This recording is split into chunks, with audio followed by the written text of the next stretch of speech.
അപ്പം നമ്മൾ government of India ഉണ്ടാക്കിയ പരിസ്ഥിതി സംരക്ഷണം ഉണ്ടാക്കിയ ആദ്യത്തെ നിയമം എന്ന് പറയുന്നത് ഇതാണ്,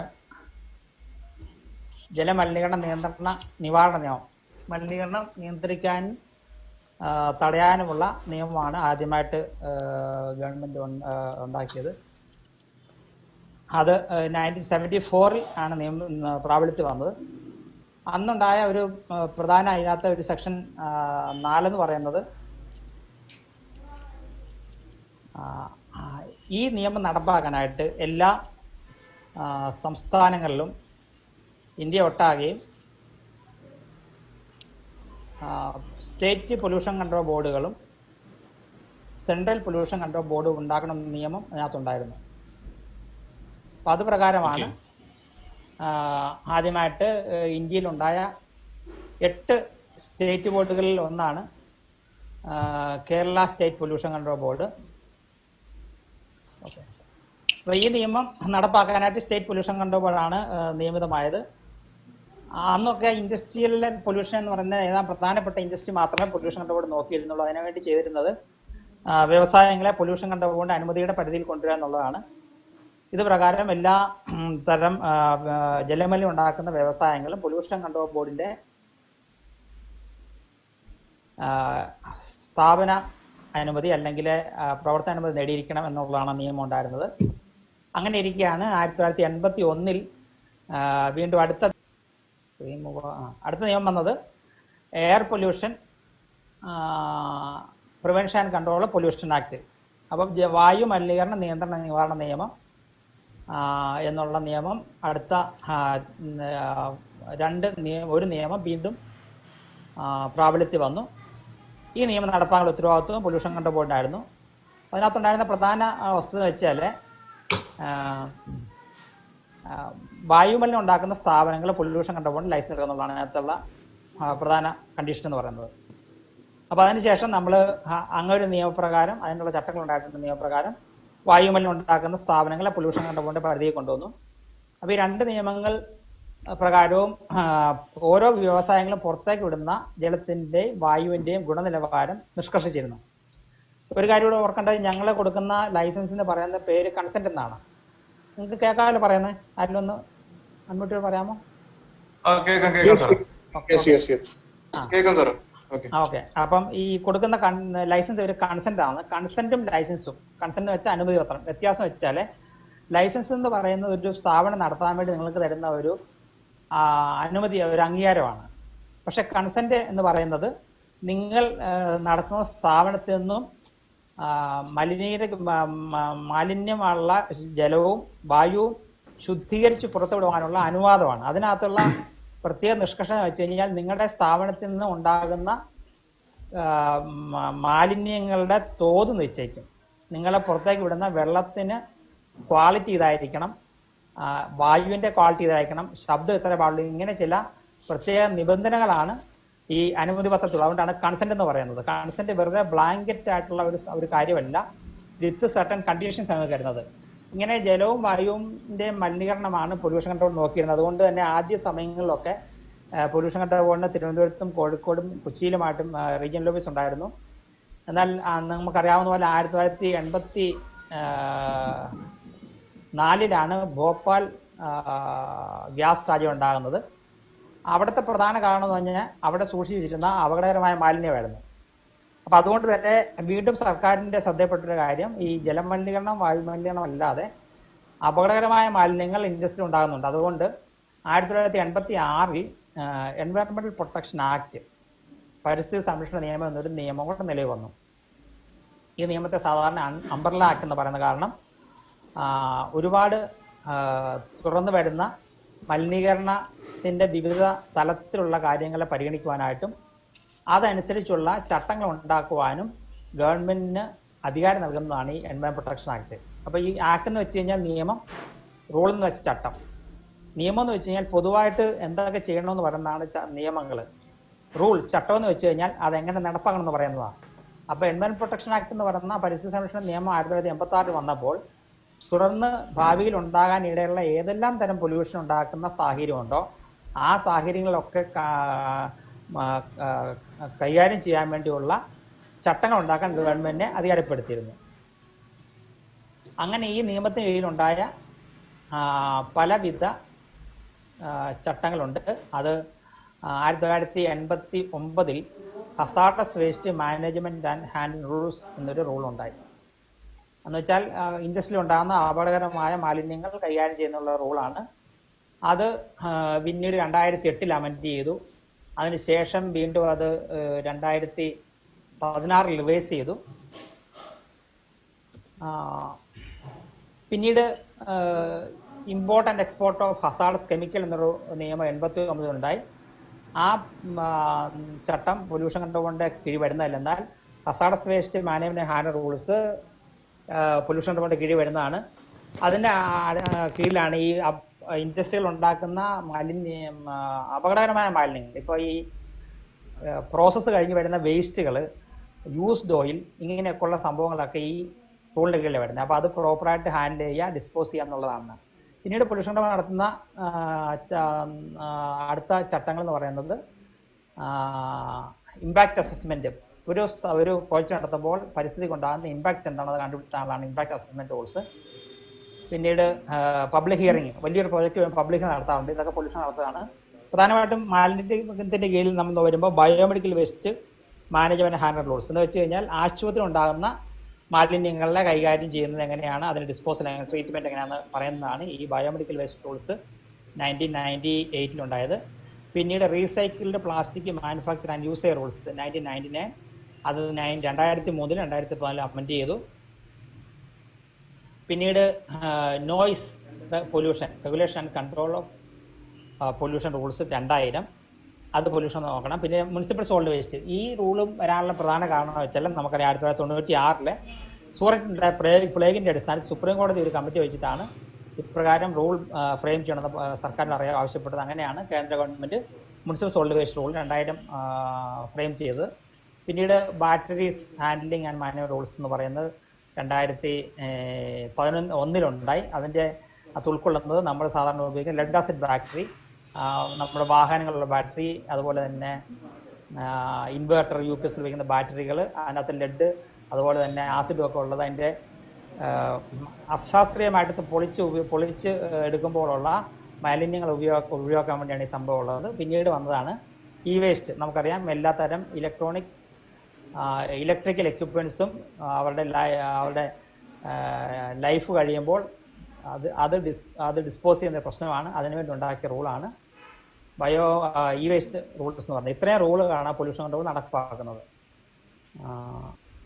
ഇതിനകത്ത് ഇപ്പം നമ്മൾ ഈ സ്ക്രീനിൽ കാണുന്ന ഇത്രയും റൂൾസ് അത് ഒന്നുകൂടെ റിവൈസ് ചെയ്ത് ഗവൺമെന്റ്. കാരണം റൂൾ നടപ്പാക്കുന്നതിലെ ബുദ്ധിമുട്ടുകൾ, അതിനകത്ത് തന്നെ ഈ റൂൾ നടപ്പാക്കാൻ ഉത്തരവാദിത്തപ്പെട്ട പല ഏജൻസികളും വിട്ടുപോയതാണ്. അതിനെ ഉൾപ്പെടുത്തിക്കൊണ്ടാണ് 2016 ഹസാർഡസ് വേസ്റ്റ് റൂള് റിവൈസ് ചെയ്തു. സോളിഡ് വേസ്റ്റ് മാനേജ്മെന്റ് റൂൾസ്, അതാ നമ്മൾ മുമ്പ് കേട്ട മുനിസിപ്പൽ സോളിഡ് വേസ്റ്റ് റൂള് വീണ്ടും അത് റിവൈസ് ചെയ്ത് സോളിഡ് വേസ്റ്റ് മാനേജ്മെന്റ് റൂളാക്കി. Biomedical waste rule management rules 2014 ഇറക്കി. ഇ വേസ്റ്റ്, പ്ലാസ്റ്റിക് വേസ്റ്റ്, ഇത്തരം റൂളുകൾ പുതുതായിട്ട് ഇറക്കി റിവൈസ് ചെയ്തു. അതുപോലെ തന്നെ നമ്മൾ രണ്ടാമത് കാണുന്ന construction and demolition waste management rules, അത് നിർമ്മാണ പ്രക്രിയയും പൊളിക്കലും ഉണ്ടാകുമ്പോൾ ഉണ്ടാകുന്ന മാലിന്യങ്ങൾ എങ്ങനെ കൈകാര്യം ചെയ്യുന്ന പറയുന്നതാണ് ഈ റൂള്. ഇത്രയും റൂളുകളാണ് ഇപ്പോൾ പൊല്യൂഷൻ നടപ്പാക്കിക്കൊണ്ടിരിക്കുന്നത്. ഇതിന്റെ 1986 ആ നിയമത്തിലും അതിന്റെ കീഴിൽ വരുന്ന എല്ലാ ചട്ടങ്ങളും നടപ്പാക്കുന്ന പൊല്യൂഷൻ കൺട്രോളാണ്. നെറ്റിന് ചെറിയ പ്രശ്നമുണ്ട്, എന്തെങ്കിലും ഉണ്ടെങ്കിൽ പറയണം കേട്ടോ. ഇനി ഇൻഡസ്ട്രികൾക്ക് വേണ്ടത്, ഒരു ഇൻഡസ്ട്രി നടത്തണമെങ്കിൽ അല്ലെങ്കിൽ സ്ഥാപിക്കണമെങ്കിൽ 2 തരം ലൈസൻസ് അല്ലെങ്കിൽ ഞാൻ പറയുമ്പോൾ നിങ്ങൾ കൺസെന്റ് ആവശ്യമാണ്. പൊല്യൂഷൻ കൺട്രോളിന്റെ 2 തരം കൺസെന്റ് ഇൻഡസ്ട്രികൾക്ക് ആവശ്യമാണ്. അത് ഒന്നെന്ന് പറയുന്നത് ഒരു സ്ഥാപനം, ഒരു വ്യവസായ സ്ഥാപനം സ്ഥാപിക്കാൻ വേണ്ടി, രണ്ടാമത്തെ ഈ സ്ഥാപനം നടത്താൻ വേണ്ടി ഏതെല്ലാം അനുമതി വേണമെന്ന് പറഞ്ഞു കേട്ടോ. ഓക്കെ, രണ്ടെണ്ണമുള്ളത്. ഒന്ന് സ്ഥാപനാനുമതി, രണ്ട് പ്രവർത്തനാനുമതി. സ്ഥാപനാനുമതി വെച്ചാൽ കൺസെന്റ് ടു എസ്റ്റാബ്ലിഷ്, മറ്റേത് consent to operate. Consent establish എന്ന് പറയുന്നത് ഒരു വ്യവസായ സ്ഥാപനം തുടങ്ങുന്ന മുമ്പായി സ്ഥലത്തിന്റെ അനുയോജ്യത പരിശോധിച്ച് ബോർഡ് നൽകുന്നതാണ്. എന്ന് വെച്ചാൽ നമ്മളൊരു നമുക്കൊരു സ്ഥലമുണ്ട്, നമുക്കൊരു വ്യവസായം സ്ഥാപിക്കണമെങ്കിൽ ആ കെട്ടിടം നമുക്കുള്ള കെട്ടിടം പണിയുന്ന മുമ്പ് തന്നെ ആ സ്ഥലം അനുയോജ്യമാണോ, അല്ലെങ്കിൽ അതിന് ആ സ്ഥാപനം പണിയാൻ വേണ്ടി എത്രമാത്രം നമ്മൾ സെറ്റ് ബാക്ക് വിടണം, എന്ത് ദൂരം പാലിക്കണമെന്നുള്ള കാര്യങ്ങളൊക്കെ നോക്കിയിട്ട് പൊല്യൂഷൻ കൺട്രോൾ ബോർഡ് നിങ്ങൾക്ക്, നമുക്കിപ്പോൾ ഉദാഹരണം നമ്മളൊരു വീട് പണിയാൻ വേണ്ടി പോവുകയാണെങ്കിൽ നമ്മൾ പെർമിറ്റ് എടുക്കും, വീടിന് വേണ്ടി പ്ലാൻ കൊടുത്ത് എന്ന് പറഞ്ഞ പോലെ തന്നെ ഈ ഒരു വ്യവസായത്തിനുള്ള സ്ഥാപനം പണിയാൻ വേണ്ടി ഒരു സ്ഥലം അനുയോജ്യമാണോ എന്ന് പറയുന്നതാണ് സ്ഥാപനാനുമതി. അതിന് നമ്മൾ അപേക്ഷയുണ്ട്, ആ അപേക്ഷ അനുബന്ധ ഫീസും സഹിതം ബോർഡ് സമർപ്പിക്കേണ്ടതാണ്. പിന്നെ നമ്മൾ ഈ സ്ഥാപനം നമ്മൾ കൺസെന്റ് ടു എസ്റ്റാബ്ലിഷ് സ്ഥാപനം കിട്ടിയ ശേഷം നമ്മൾ ഈ സ്ഥാപനം പണിത് പൂർത്തിയാക്കിയിട്ട് മെഷീൻ സ്ഥാപിച്ചു, നമ്മളിത് പ്രവർത്തിപ്പിക്കാൻ പോവാണ്. അങ്ങനെ പ്രവർത്തിപ്പിക്കാൻ പോകുമ്പം നമ്മൾ എടുക്കേണ്ടതാണ് കൺസെന്റ് ഓപ്പറേറ്റ്. ഇപ്പം നമ്മുടെ സ്ഥാപനങ്ങൾ 5 വർഷം നടക്കുന്നുണ്ട്. ഈ 5 വർഷത്തിനകത്ത് നമ്മൾ ഇത് സ്ഥാപിച്ച് പ്രവർത്തിക്കാൻ സജ്ജമായില്ലെങ്കിൽ നമ്മളത് പുതുക്കി വാങ്ങണം. അത് കഴിഞ്ഞ് നമ്മൾ ഈ സ്ഥാപനം തുടങ്ങാൻ പോകുമ്പോൾ ലഭിക്കുന്നതാണ് പ്രവർത്തനാനുമതി. അപ്പോൾ അതിനകത്ത് ചെയ്യേണ്ട ഒരു കാര്യം, നിങ്ങൾ പൊല്യൂഷൻ കൺട്രോൾ ബോർഡ് തന്ന സ്ഥാപനാനുമതി കൺസെന്റ് എസ്റ്റാബ്ലിഷ് പ്രകാരം നിങ്ങൾ കെട്ടിടം പണിതു, മെഷീൻ വെച്ചു, എല്ലാം കഴിഞ്ഞിട്ട് റെഡി ടു ഓപ്പറേറ്റ് കമ്മീഷൻ ചെയ്യാൻ റെഡി ആകുന്ന സമയത്ത് നിങ്ങൾ പൊല്യൂഷൻ കൺട്രോൾ ബോർഡിൽ വീണ്ടും അപേക്ഷിക്കുന്നു. ഈ സ്ഥാപനം നിങ്ങൾക്ക് നൽകിയിരിക്കുന്ന നിബന്ധനയ്ക്ക് അനുസരിച്ചാണ് സ്ഥാപനം പണിതിരിക്കുന്നത് എന്നുള്ള കാര്യങ്ങളും അവിടെ ആവശ്യമായ മലിനീകരണം എന്ന സമയമുള്ള കാര്യം ബോധ്യപ്പെട്ട ശേഷം നൽകുന്നതാണ് പ്രവർത്തനാനുമതി. നിങ്ങൾക്ക് ഒരു സ്ഥാപനം പ്രവർത്തിക്കാനത് കിട്ടിയാൽ ആ സ്ഥാപനത്തിന്റെ പ്രവർത്തനാനുമതി 5 വർഷമാണ്. കാലാവധി തീരുന്നതിന് 1 മാസം മുമ്പ് വീണ്ടും അപേക്ഷിച്ച് നിങ്ങൾക്കിത് പുതുക്കിക്കൊണ്ടിരിക്കാവുന്നതാണ്. ഇപ്പോൾ ബോർഡിന്റെ അനുമതി പത്രങ്ങളൊക്കെ ഞങ്ങൾ കൊടുക്കുന്നത് ഓൺലൈനായിട്ടാണ്. അതിന് നിങ്ങൾക്ക് ഞങ്ങളുടെ ഒരു വെബ്സൈറ്റ് ഉണ്ട്, kerala.pcb.nic.in. ആ വെബ്സൈറ്റിൽ കയറിയാൽ വെബ്സൈറ്റിൽ റൈറ്റ് സൈഡിലായിട്ട് നിങ്ങൾക്ക് ലിങ്ക് കാണാം, ഓൺലൈൻ കൺസെന്റ് മാനേജ്മെന്റ് എന്ന് പറഞ്ഞ ലിങ്ക് ആണ്. ആ ലിങ്ക് ക്ലിക്ക് ചെയ്ത് കഴിഞ്ഞാൽ ഓൺലൈൻ കൺസെന്റ് അപേക്ഷിക്കാവുന്ന ലിങ്ക് എന്ന സൈറ്റിലേക്ക് പോകും. അല്ലെങ്കിൽ നിങ്ങൾക്ക് നേരിട്ട് krocmms.nic.in/kspcb Kerala online consent management and monitoring system എന്നാണ് KROCMS എന്ന് പറഞ്ഞത്. അതിനകത്ത് നിങ്ങൾ നേരിട്ട് നിങ്ങൾക്ക് അപേക്ഷിക്കാവുന്നതാണ്. പിന്നെ അപേക്ഷയുടെ ചെയ്യേണ്ട കാര്യങ്ങൾ എന്ന് വെച്ചാൽ, നിങ്ങൾ അപേക്ഷിക്കുമ്പോൾ കൊടുക്കേണ്ട ഒന്നാമത്തെ കാര്യം നിങ്ങളുടെ സൈറ്റ് പ്ലാൻ ഉദ്ദേശിക്കുന്നത് നിങ്ങളുടെ സ്ഥാപനം ഒരു A4 സൈസ് പേപ്പറിന് അടുക്കാവുന്ന വിധത്തിൽ നിങ്ങളുടെ സ്ഥലം, അതിനകത്ത് നിങ്ങളുടെ സ്ഥലത്തിന് നീളം വീതി കാണിക്കാൻ പറ്റും, അത് നിങ്ങളുടെ അതിനകത്തുള്ള നിങ്ങളുടെ കെട്ടിടം അതിൻ്റെ പ്രൊപ്പോർഷൻ സൈറ്റിൽ അത്, പിന്നെ ഒരു 100 മീറ്റർ നിങ്ങളുടെ സ്ഥാപനം സെൻറ്റർ ചെയ്തുകൊണ്ട് 100 മീറ്ററുള്ള ഒരു വട്ടം വരച്ചാൽ ആ വൃത്തത്തിനകത്ത് ഏതൊക്കെ വീടുകൾ പൊതു കെട്ടിടങ്ങളൊക്കെ ഉണ്ടോ അതിൻ്റെയൊക്കെ സ്ഥാനം കാണിക്കുക. സപ്പോസ് നമ്മൾ ഒരു 100 മീറ്റർ ദൂരം വരയ്ക്കുമ്പോൾ നമുക്ക് നമ്മുടെ സ്ഥാപനത്തിൽ നിന്ന് പുറത്തേക്ക് ഉള്ള വഴി, ആ വഴി അല്ലെങ്കിൽ മെയിൻ ജംഗ്ഷൻ എന്ന് വെച്ചാൽ നിങ്ങളുടെ ഈ സൈറ്റ് പ്ലാൻ കൊണ്ട് ഒരാൾക്ക് അവിടെ എത്താൻ പറ്റണം. അപ്പം മെയിൻ റോഡ് അങ്ങോട്ടുള്ള കണക്ഷനൊക്കെ നമ്മൾ അതിനകത്ത് കാണിക്കുക. എന്നിട്ട് നമ്മളിപ്പോൾ സാധാരണ പ്ലാൻ വരയ്ക്കുമ്പോൾ നോർത്ത് മുകളിൽ, സൗത്ത് താഴെ, ഈസ്റ്റ് റൈറ്റ് സൈഡിൽ, വെസ്റ്റ് ലെഫ്റ്റ് സൈഡിൽ, നമ്മുടെ ഒരു നോർത്ത് ഈസ്റ്റ് സൈഡിലെ ഒരു വീട് 30 മീറ്റർ ഉണ്ടെങ്കിൽ ഈ 100 മീറ്ററിൻ്റെ വട്ടത്തിനകത്ത് നമ്മൾ പ്രൊപ്പോർഷണലായിട്ട് അതിൻ്റെ ദൂരം കാണിച്ചിരിക്കണം. ഒരു വീടിൻ്റെ ഒരു സൈൻ പോലെ ചെറുതായിട്ട് നമ്മുടെ ഒരു 2 സെന്റിമീറ്റർ വലിപ്പം മതി, 1 സെന്റിമീറ്റർ മതി. 1 സെന്റിമീറ്റർ ചതുരം പോലെ വീട് ഒരു ഹിപ്പഡ് റൂഫും കാണിച്ചിട്ട് അവിടെ ആറെന്ന് കാണിക്കും, റെസിഡൻസ് കാണിക്കുക, വീട് ദൂരം എഴുതി വെക്കും, ഇത്രയേ ഉള്ളൂ. അങ്ങനെ നിങ്ങളുടെ ഈ 100 മീറ്ററിനകത്ത് ഉള്ള അത്യാവശ്യം ഏറ്റവും നിയറസ്റ്റ് ആയിട്ട് വീടുകളിലൊക്കെ ലൊക്കേഷൻ കാണിക്കുക, ആ ദൂരം കാണിക്കുക, പൊതുകെട്ടിടോ ആരാധനുണ്ടായ വിവരങ്ങൾ കാണിക്കുക, പിന്നെ റോഡും ജലസ്രോതസ്സും കാണിച്ചിരിക്കണം. ഇത്രയും സ്ഥാനം സൈറ്റ് പ്ലാൻ വേണം. പിന്നീട് നിങ്ങളുടെ അവിടെ ഉണ്ടാകുന്ന പ്രൊഡക്ഷൻ പ്രോസസ്സ് നിങ്ങൾ അസംസ്കൃത പദാർത്ഥം മുതൽ നിങ്ങളുടെ ഉൽപ്പന്നം വരെയുള്ള എന്തൊക്കെ പ്രോസസ്സ് നടക്കുന്ന കാര്യത്തിനകത്ത് ഒരു ലൈൻ ഡയഗ്രാം, ഫ്ലോ ചാർട്ട് കാണിച്ചിരിക്കണം. പിന്നീട് വേണ്ടത് നിങ്ങളുടെ അവിടെ നിന്ന് മലിനജലം ഉണ്ടെങ്കിൽ ആ മലിനജലം ശുദ്ധീകരിക്കാനുള്ള സംവിധാനത്തിൻ്റെ പ്രൊജക്ട് റിപ്പോർട്ട്, അതിനകത്ത് നിങ്ങൾക്കുള്ള ഖരമാലിന്യം ഉണ്ടെങ്കിൽ അതിൻ്റെ സംവിധാനങ്ങൾ, അതുപോലെ തന്നെ എയർ പൊല്യൂഷൻ ഉണ്ടെങ്കിൽ അതിനുള്ള സംവിധാനങ്ങൾ എന്താണ്, അത്തരം വിവരങ്ങൾ ആ ഒരു റിപ്പോർട്ട് അത് കാണിച്ചിരിക്കണം. പിന്നീട് നിങ്ങളുടെ മുതൽ മുടക്ക്, നിങ്ങൾക്ക് കെട്ടിടത്തിനും സ്ഥലത്തിനും പ്ലാന്റിനും മെഷീനറിക്കും എല്ലാം കൂടി ആകുന്ന മൊത്തം തുകയാണ് മുതൽ മുടക്ക് എന്ന് പറയുന്നത്. ക്യാപിറ്റൽ ഇൻവെസ്റ്റ്മെന്റ് എന്ന് പറയുന്ന ആ എമൗണ്ട് നമ്മൾ ഡിപ്രീസിയേഷൻ കണക്കാക്കുന്നതല്ല. നിങ്ങളൊരു സ്ഥാപനം തുടങ്ങിയിട്ട് 5 വർഷം കഴിഞ്ഞിട്ടാണ് നിങ്ങൾ അപേക്ഷിക്കുന്നതെങ്കിൽ പോലും അന്നത്തെ ഡിപ്രീസിയേഷൻ ഇല്ലാത്ത വാല്യൂ ആണ് വെക്കേണ്ടത്. അത് എത്ര രൂപ എന്ന് എഴുതുന്ന ഒരു സത്യവാങ്മൂലം നിങ്ങൾ സമർപ്പിക്കണം. പിന്നീട് നിങ്ങളുടെ തിരിച്ചറിയൽ കാർഡിൻ്റെ കോപ്പി വേണം. സ്വന്തം സ്ഥലമാണെങ്കിൽ സ്ഥലത്തിൻ്റെ കരംകെട്ടി രസീതിൻ്റെ കോപ്പി വേണം. വാടക കെട്ടിടമാണെങ്കിൽ വാടക കരാറിൻ്റെ കോപ്പി വേണം. പിന്നെ നിങ്ങളുടെ സ്ഥാപനത്തിലെ മലിനീകരണ സംവിധാനങ്ങളും ദൂരപരിധിയും നിങ്ങളുടെ പ്ലാനിൽ കാണിച്ച വിവരങ്ങളും സത്യമാണെന്നുള്ള ഒരു സെൽഫ് സർട്ടിഫിക്കേഷൻ, നിങ്ങൾക്കെതിരെ കേസോ പരാതി സെൽഫ് സർട്ടിഫിക്കേഷൻ ആവശ്യമാണ്. ഈ സെൽഫ് സർട്ടിഫിക്കേഷൻ വെക്കുന്നതിൻ്റെ കാരണം വെച്ചാൽ ഇപ്പോൾ ഒരുപാട് വർക്ക് ലോഡ് ഉള്ളത് കൊണ്ട് പൊല്യൂഷൻ കൺട്രോൾ തീരുമാനം വൈറ്റ് ആൻഡ് ഗ്രീൻ കാറ്റഗറി സ്ഥാപനങ്ങൾ, ചെറുകിട സ്ഥാപനങ്ങൾക്ക് സൈറ്റ് ഇൻസ്പെക്ഷൻ ഇല്ലാതെ കൊടുക്കാൻ വേണ്ടിയാണ് ഇങ്ങനെ വെച്ചേക്കുന്നത്. അപ്പോൾ നിങ്ങൾ തരുന്ന നിങ്ങളുടെ സെൽഫ് സർട്ടിഫിക്കേഷൻ അടിസ്ഥാനത്തിൽ നിങ്ങൾക്ക് കൺസെന്റ് കിട്ടുന്നത്. അതുകൊണ്ട് ഇങ്ങനൊരു സെൽഫ് സർട്ടിഫിക്കേഷൻ നിങ്ങൾ മുദ്രപത്രത്തിൽ വെക്കേണ്ടതാണ്. മുമ്പ് ഈ വാടകയ്ക്കുള്ള സ്ഥാപനങ്ങളിലെ വാടക രജിസ്റ്റർ ചെയ്യണമുണ്ടായിരുന്നു. എന്നാൽ ചെറുകിട സ്ഥാപനങ്ങൾക്ക് അത് ഒഴിവാക്കിയിട്ടുണ്ട്. മീഡിയം വൻകിട സ്ഥാപനങ്ങൾ മാത്രം രജിസ്റ്റർ ചെയ്ത വാടക കരാർ മതി. പിന്നെ ബാക്കി അപേക്ഷയോടൊപ്പം എല്ലാ ഡോക്യുമെൻറ്റുകളിലും നിങ്ങൾക്ക് അപ്ലോഡ് ചെയ്യാനുള്ള സംവിധാനമുണ്ട്. നിങ്ങൾ ഈ അപ്ലോഡ് ചെയ്യണം. ഈ അനുമതിപത്രം പുതുക്കാനുള്ള അപേക്ഷയാണെങ്കിൽ മുമ്പ് ലഭിച്ച അനുമതിപത്രം കൂടെ അപ്ലോഡ് ചെയ്യണം.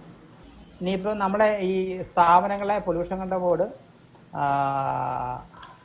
നിങ്ങൾക്ക് industry department micro small medium അതാണ് നിങ്ങൾ തിരിച്ചിരുന്നത്, MSME എന്ന് പറയുന്നത്, മൈക്രോ സ്മോൾ മീഡിയം എൻ്റർപ്രൈസസ്. പക്ഷേ പൊല്യൂഷൻ കൺട്രോളിനകത്ത് സ്മോൾ മീഡിയം ലാർജ് 3 കാറ്റഗറിയേ ഉള്ളൂ. ഇതിൻ്റെ അടിസ്ഥാനത്തിൽ അത് ഇൻവെസ്റ്റ്മെൻറ്റ് അടിസ്ഥാനത്തിൽ തിരിച്ചിട്ടുണ്ട്.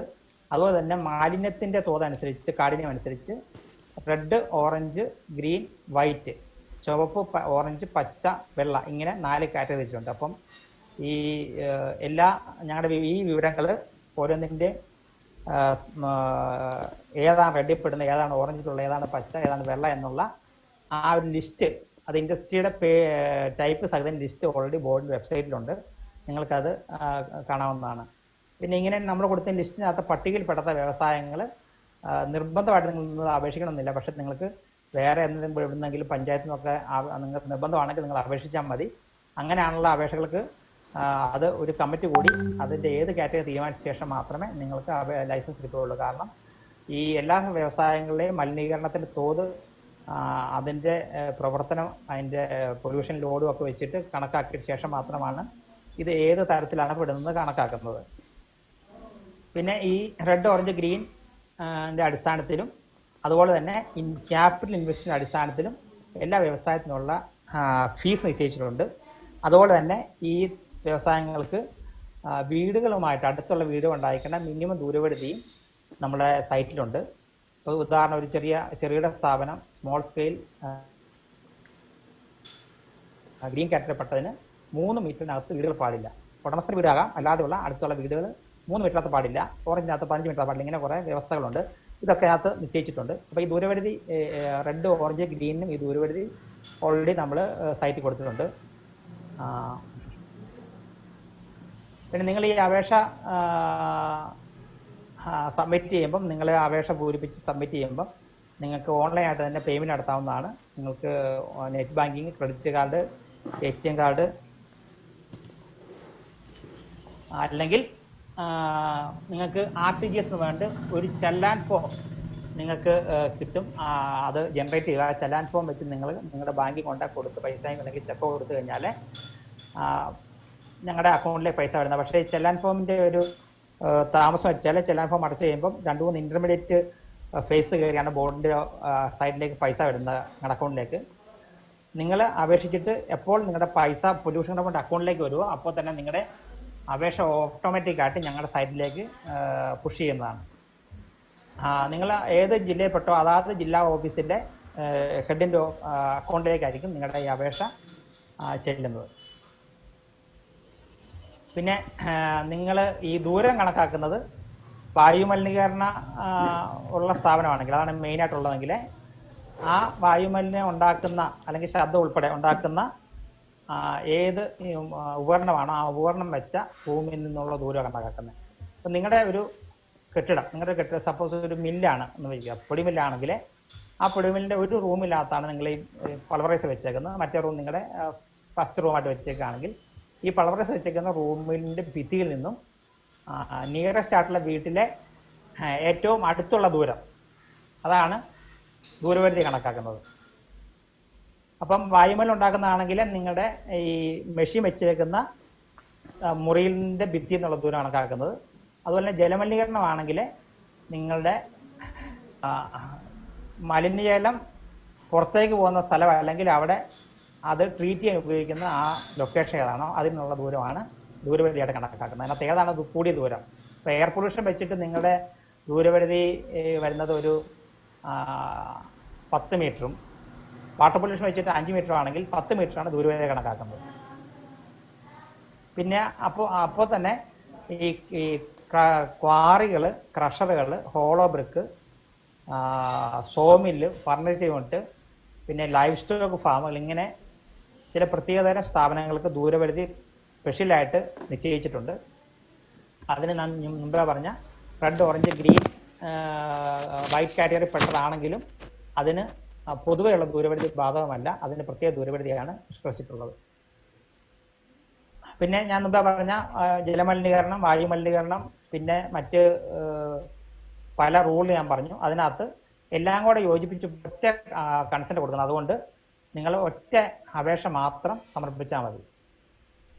ഞാൻ പറഞ്ഞ നിങ്ങളുടെ ഫീസ് എന്ന് പറയുന്നത് ആ ഫീസിനകത്ത് കൊടുത്തേക്കുന്ന ആർഷിക ഫീസാണ്. നിങ്ങൾക്ക് അനുമതിപത്രം കിട്ടുന്ന 5 വർഷം ആയതുകൊണ്ട് നിങ്ങൾ 5 വർഷത്തെ ഫീസ് അടയ്ക്കേണ്ടതാണ്. എന്നാൽ മാത്രമേ നിങ്ങളുടെ അപേക്ഷ പരിഗണിക്കത്തുള്ളൂ. ഇതിനകത്ത് ഒരു കാര്യം പ്രത്യേകം പറയാനുള്ളത്, മിനിമം കാലാവധി 5 വർഷമാണെങ്കിലും ഓറഞ്ച് കാറ്റഗറിയിൽപ്പെട്ട സ്ഥാപനങ്ങൾ അവർക്ക് 10 വർഷത്തേക്കും ഗ്രീൻ വിഭാഗത്തിൽപ്പെട്ട 15 വർഷത്തേക്കും കൂടെ കൺസെന്റ് കൊടുക്കാൻ ഒരു പ്രൊവിഷൻ ഉണ്ട്. പക്ഷേ അത്രയും വർഷത്തെ ഫീസ് ഒരുമിച്ച് അടയ്ക്കണം. അപ്പോൾ ഓറഞ്ച് കാറ്റഗറിക്കാർക്ക് ഇനി ഇടയ്ക്കിടയ്ക്ക് പൊല്യൂഷനോടെ പോകേണ്ട, ഞങ്ങൾക്ക് 10 വർഷം വേണമെന്ന് വെച്ചാൽ 10 വർഷം ഫീസ് അടച്ചാൽ 10 വർഷത്തെ കൺസെന്റ് കിട്ടും. ഗ്രീൻ കാറ്റഗറിക്ക് 15 വർഷത്തെ കൺസെന്റ് കിട്ടും. അതുപോലെ തന്നെ ഈ കഴിഞ്ഞ 2017 വൈറ്റ് എന്നൊരു കാറ്റഗറി ഉണ്ടാക്കിയത്. വൈറ്റ് കാറ്റഗറിപ്പെട്ടവർക്ക് ഒറ്റത്തവണ രജിസ്ട്രേഷൻ ആണ്. അവർക്ക് ദൂരപരിധി ബാധകമല്ല. വൈറ്റ് കാറ്റഗറിപ്പെട്ട സ്ഥാപനങ്ങളുടെ ലിസ്റ്റും ഞങ്ങളുടെ വെബ്സൈറ്റിലുണ്ട്. അതിലേക്കും ഈ അപേക്ഷ ഓൺലൈനായിട്ട് തന്നെയാണ് അപേക്ഷ സമർപ്പിക്കേണ്ടത്. പിന്നെ ബോർഡിന്റെ ഓഫീസിൽ ലഭിക്കുന്ന അപേക്ഷ നമ്മളവിടെ സൂക്ഷ്മ പരിശോധന നടത്തിയിട്ട് അപേക്ഷ ഇൻകംപ്ലീറ്റ് ആണെങ്കിൽ അല്ലെങ്കിൽ എന്തെങ്കിലും ഡോക്യുമെന്റ് സബ്മിറ്റ് ചെയ്യാനുണ്ടെങ്കിൽ നിങ്ങൾക്കിത് ഈ അപേക്ഷ തിരിച്ചയക്കുമ്പോൾ നിങ്ങൾ ഈ അപേക്ഷ അതിനകത്ത് എന്തൊക്കെയാണ് കറക്ഷൻ അത് കറക്ഷൻ ചെയ്ത് അയക്കാവുന്നതാണ്. അല്ല ചെറിയ കാര്യമുള്ളൂ. ഇപ്പം നിങ്ങൾ ഫീസ് ഞങ്ങളുടെ ആഡിക്വേറ്റ് അല്ലെങ്കിൽ അതിനകത്ത് ക്ലാരിഫിക്കേഷൻ എന്ന് പറഞ്ഞു വരും. നമ്മൾ ക്ലാരിഫിക്കേഷൻ പറഞ്ഞു വരികയാണെങ്കിൽ നിങ്ങൾ ഫീസ് അടച്ചാൽ മാത്രം മതി, നിങ്ങളുടെ അപേക്ഷ വരും. അപ്പോൾ അതിനകത്ത് ശ്രദ്ധിക്കേണ്ട കാര്യം, നിങ്ങൾ അപേക്ഷിക്കുക എന്ന് പറയുമ്പോൾ നിങ്ങൾ ആദ്യം ഈ സൈറ്റിൽ കയറിയാൽ ന്യൂ ഇൻഡസ്ട്രി രജിസ്ട്രേഷൻ എന്നൊരു ഇതുണ്ട്. അതിനകത്ത് കയറിയിട്ട് നിങ്ങൾക്ക് നിങ്ങളുടെ ഇൻഡസ്ട്രി രജിസ്റ്റർ ചെയ്യാം. രജിസ്റ്റർ ചെയ്ത് കഴിഞ്ഞാൽ നിങ്ങൾക്കൊരു പാസ്വേഡും ഐഡിയും ലഭിക്കും. ഈ ഐ ഡി എന്നും സെയിം ആയിരിക്കും. പക്ഷെ നിങ്ങൾക്ക് പാസ്വേഡ് പിന്നീട് നിങ്ങൾക്ക് നിങ്ങളുടെ പാസ്വേഡ് ഇടാവുന്നതാണ്. അത് കഴിഞ്ഞിട്ട് നിങ്ങൾ ആ പാസ്വേഡും ഐഡിയും കൊണ്ട് ഇൻഡസ്ട്രി ലോഗിൻ എന്ന് വേണ്ടൊരു ഇതുണ്ട്. അങ്ങനെ വീണ്ടും ലോഗിൻ ചെയ്ത് കഴിഞ്ഞാൽ നിങ്ങൾക്ക് നിങ്ങളുടെ ഇൻഡസ്ട്രിയുടെ വിവരങ്ങൾ അപ്ലൈ ഫോർ കൺസെന്റ് എന്ന് പറയുന്ന ഒരു സൈറ്റ് ഉണ്ട്. അതിനകത്ത് നിങ്ങൾക്ക് ഇത് നേരെ നിങ്ങൾക്ക് അപേക്ഷിക്കാവുന്നതാണ്. നിങ്ങൾക്ക് കിട്ടുന്ന ഐഡിയും പാസ്വേഡും കൊണ്ട് നിങ്ങൾക്ക് വീണ്ടും ഈ സൈറ്റിൽ കയറിയാൽ നിങ്ങളുടെ അപേക്ഷയുടെ സ്റ്റാറ്റസ് എന്താണ്, ആ അപേക്ഷ തിരിച്ചു വന്നിട്ടുണ്ടെങ്കിൽ അതിനകത്ത് എന്തെങ്കിലും കാരണം ഉണ്ടെങ്കിൽ ആ കാരണം കാണിച്ചിരിക്കും. അല്ലെങ്കിൽ ഏത് ഓഫീസിൽ ഓഫീസറുടെ അടുത്താണ് ഈ അപേക്ഷ എന്നുള്ള കാര്യം നിങ്ങൾക്ക് അതിനകത്ത് കാണാവുന്നതാണ്. നിങ്ങളുടെ അപേക്ഷ ഓരോ ഘട്ടത്തിൽ പ്രോസസ്സിങ് എവിടം വരെ എത്തി എന്നുള്ള കാര്യം, ആരുടെ അടുത്താണുള്ള കാര്യം നിങ്ങൾക്ക് നിങ്ങളുടെ ഐഡിയും പാസ്വേഡ് വെച്ച് എൻ്റർ ചെയ്താൽ നിങ്ങൾക്ക് കാണാവുന്നതാണ്. അപ്പോൾ അതുകൊണ്ട് നിങ്ങളുടെ അപേക്ഷയെക്കുറിച്ച് നിങ്ങൾക്ക് കൃത്യമായ വിവരങ്ങൾ ലഭിച്ചുകൊണ്ടിരിക്കും. നിങ്ങളുടെ സ്ഥല സന്ദർശനം ആവശ്യമുള്ള കേസുകളിൽ അവർ വന്ന് സ്ഥലം സന്ദർശിച്ച് നിങ്ങൾക്ക് അനുമതി തരുന്നതാണ്. പിന്നെ പുറന്തള്ളുന്ന പാഴ്വായു, ജലം എന്നിവയുടെ അളവ്, ഗുണനിലവാര ശുദ്ധീകരണ സമയം എന്നിവ ഉള്ള വ്യവസ്ഥ ഉൾപ്പെടുത്തിയായിരിക്കും നിങ്ങൾക്ക് അനുമതി നൽകുന്നത്. അപ്പോൾ ആ വ്യവസ്ഥകൾ, അതിനകത്തുള്ള കണ്ടീഷൻസ് നിങ്ങൾ നോക്കണം. ആ കണ്ടീഷനെ വെച്ചായി നിങ്ങളുടെ തരുന്ന കൺസെന്റിനകത്തുള്ള വിവരങ്ങൾ ശ്രദ്ധിക്കേണ്ടത്. ഞങ്ങൾ അപേക്ഷയ്ക്കകത്ത് ചെയ്യുന്ന വെച്ചാൽ നിങ്ങളുടെ ഇൻഡസ്ട്രിയെ സംബന്ധിച്ച വിവരങ്ങൾ, നിങ്ങളുടെ ഒക്കുപ്പറിന്റെ വിവരങ്ങൾ ഒക്കെ നിങ്ങൾ എൻ്റർ ചെയ്ത് വിടുമ്പോൾ നിങ്ങൾ എൻ്റർ ചെയ്ത ഇൻഡസ്ട്രിയുടെ വിവരങ്ങൾക്കകത്തോ ഒക്കുപ്പർ വിവരങ്ങൾക്കകത്തോ ഒരു ചേഞ്ചും വരുത്താൻ പൊല്യൂഷൻ കൊണ്ട് ആർക്കും കഴിയത്തില്ല. അതുകൊണ്ട് നിങ്ങൾ എൻ്റർ ചെയ്യുന്ന വിവരങ്ങൾ തെറ്റിപ്പോയാൽ, ഇപ്പം നിങ്ങളുടെ പേര് തെറ്റിപ്പോയി, അല്ലെങ്കിൽ സർവേ നമ്പർ തെറ്റിപ്പോയി, അല്ലെങ്കിൽ പഞ്ചായത്ത് തെറ്റിപ്പോയി എന്നൊക്കെ പറഞ്ഞു കഴിഞ്ഞാൽ അതൊന്നും ചെയ്യാൻ പറ്റുന്നതല്ല.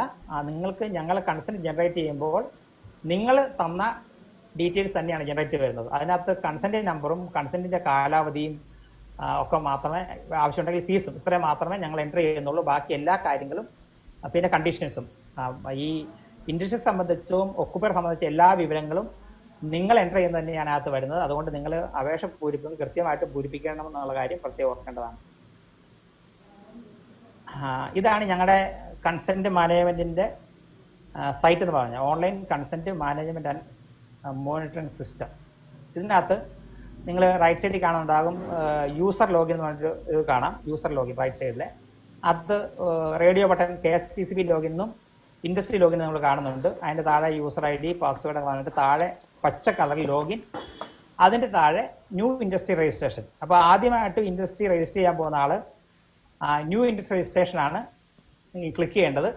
അങ്ങനെ ആകുമ്പോൾ നിങ്ങൾക്ക് ഇൻഡസ്ട്രി രജിസ്റ്റർ ചെയ്യാനുള്ള ആദ്യത്തെ വിവരങ്ങളൊക്കെ കിട്ടും. അത് നിങ്ങൾ രജിസ്റ്റർ ചെയ്യുമ്പോഴാണ് ഞാൻ മുമ്പ് പറഞ്ഞ പോലെ പാസ്വേഡ് ID കിട്ടുന്നത്. പിന്നീട് നിങ്ങൾ അതിൽ ലോഗൗട്ട് ആയിട്ട് വീണ്ടും നിങ്ങൾ ലോഗിൻ ചെയ്യുമ്പോൾ ഇതുപോലെ സ്ക്രീൻ വരുമ്പോൾ ഈ KSPCB ലോഗിൻ എന്ന് പറഞ്ഞാൽ റേഡിയോ ബട്ടൺ അപ്പുറത്ത് ഇൻഡസ്ട്രി ലോഗിൻ ഉണ്ട്. അപ്പോൾ നിങ്ങൾ ഇൻഡസ്ട്രി ലോഗിൻ എന്ന് പറഞ്ഞിട്ട് നിങ്ങളുടെ യൂസർ ID പാസ്വേഡ് കൊടുത്ത് ക്യാപ്ഷൻ കൊടുത്ത് കഴിയുമ്പോൾ നിങ്ങൾക്ക് ലോഗിൻ ചെയ്യാവുന്നതാണ്. എന്നിട്ട് നിങ്ങൾ കൺസെന്റ് അപേക്ഷിക്കാവുന്നതാണ്.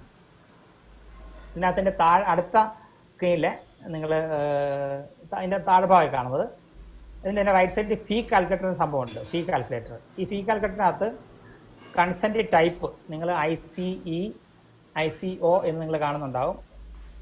അതിൻ്റെ അർത്ഥം integrated consent establish, integrated consent operate. അപ്പം നിങ്ങൾ ഒരു സ്ഥാപനം പണിയാൻ വേണ്ടിയാണ് നിങ്ങൾ അപേക്ഷിക്കുന്നതെങ്കിൽ ഇൻ്റഗ്രേറ്റഡ് കൺസെന്റ് ഓപ്പറേറ്റ്. ഇനി നിങ്ങളുടെ നടക്കുന്ന സ്ഥാപനമാണ് ഓൾറെഡി പണിത് നടക്കുന്നതാണെങ്കിൽ ഇൻറ്റഗ്രേറ്റഡ് കൺസെന്റ് ഓപ്പറേറ്റ്. അതുപോലെ തന്നെ നിങ്ങളുടെ കൺസെന്റ് ഓപ്പറേറ്റ് നിങ്ങൾ അപേക്ഷിക്കുന്നത് പുതുക്കാൻ വേണ്ടിയാണെങ്കിലും ഈ ഇൻ്റഗ്രേറ്റഡ് കൺസെന്റ് ഓപ്പറേറ്റ് അതിനകത്ത് പിന്നീട് നിങ്ങൾ പുതുക്കാൻ അപേക്ഷിക്കുമ്പോൾ അതിനകത്ത് നിങ്ങൾ ആക്ച്വലിനകത്ത് വരുമ്പോഴത്തേക്ക് നിങ്ങൾക്ക് ഫ്രഷ്, റിന്യൂവൽ, അതുപോലെ തന്നെ വേരിയേഷൻ എന്ന് പറഞ്ഞുകൊണ്ട് നിങ്ങൾക്ക് ഒരു ഐക്കൺ കാണും. അപ്പോൾ നിങ്ങൾ അതനുസരിച്ച് ചെയ്യുക. നിങ്ങളുടെ ഇൻഡസ്ട്രി ഏത് ടൈപ്പ് അതിൻ്റെ താഴെ ഫീ കാൽക്കുലേറ്റർ എന്ന് കണ്ടോ, അവിടെ നിങ്ങൾക്ക് നിങ്ങളുടെ ഇൻഡസ്ട്രി ICO ആണെങ്കിൽ കൊടുത്തിട്ട് റെഡ്, ഓറഞ്ച്, ഗ്രീൻ, വൈറ്റ് ഏതാണ് കൊടുത്തു കഴിഞ്ഞാൽ നിങ്ങളുടെ ഇൻവെസ്റ്റ്മെൻറ്റിനകത്ത് കൊടുത്തു കഴിഞ്ഞാൽ നിങ്ങൾക്ക് ഫീസ് കിട്ടും.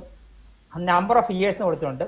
നമ്പർ ഓഫ് ഇയേഴ്സോ മന്തോ അതെനിക്ക് നിങ്ങൾ അടുത്ത സ്ക്രീൻ മന്താണെങ്കിൽ മന്തായിട്ട് കൊടുക്കുക, അല്ലെങ്കിൽ നിങ്ങൾ ഇയർ ആയിട്ട് കൊടുക്കുക. ഇയർ ആയിട്ട് കൊടുക്കുമ്പോൾ നിങ്ങൾക്ക് ഫീസ് എത്രയാണെന്നുള്ള കാര്യം അവിടെ കിട്ടും.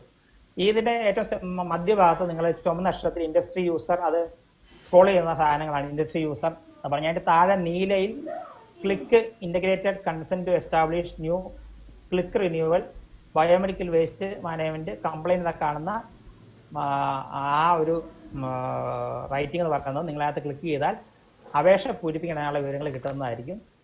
ഇത്രയുമാണ് എനിക്ക് ഇതിനകത്ത് പറയാനുള്ളത്. നിങ്ങളൊന്ന് വെയിറ്റ് ചെയ്യാമെങ്കിൽ ഞാൻ കഴിയുമെങ്കിൽ ആ ഒരു വീഡിയോ ഒന്ന് ഷെയർ ചെയ്യാം. നിങ്ങൾക്ക് ഈ സമയത്ത് ചോദ്യം വല്ലതും ചോദിക്കാം. ഞാൻ സമയത്ത് ഇത് ഷെയർ ചെയ്യാൻ ഉത്തരം പറയാവുന്നതാണ്. പൊല്യൂഷൻ കൺട്രോൾ ബോർഡ് ഇറക്കുന്ന സർക്കുലർ നമുക്കത് എവിടെയാണ് കിട്ടുക? ആരിപ്പോ പറഞ്ഞില്ലേ ഈ ഒക്കെ കാണിക്കുന്ന സർക്കുലേഴ്സ്? ബോർഡ് ഇറക്കിയിട്ടുള്ള എല്ലാ സർക്കുലറുകളും ഇപ്പൊ ബോർഡിന്റെ വെബ്സൈറ്റിൽ അവൈലബിൾ ആണ്.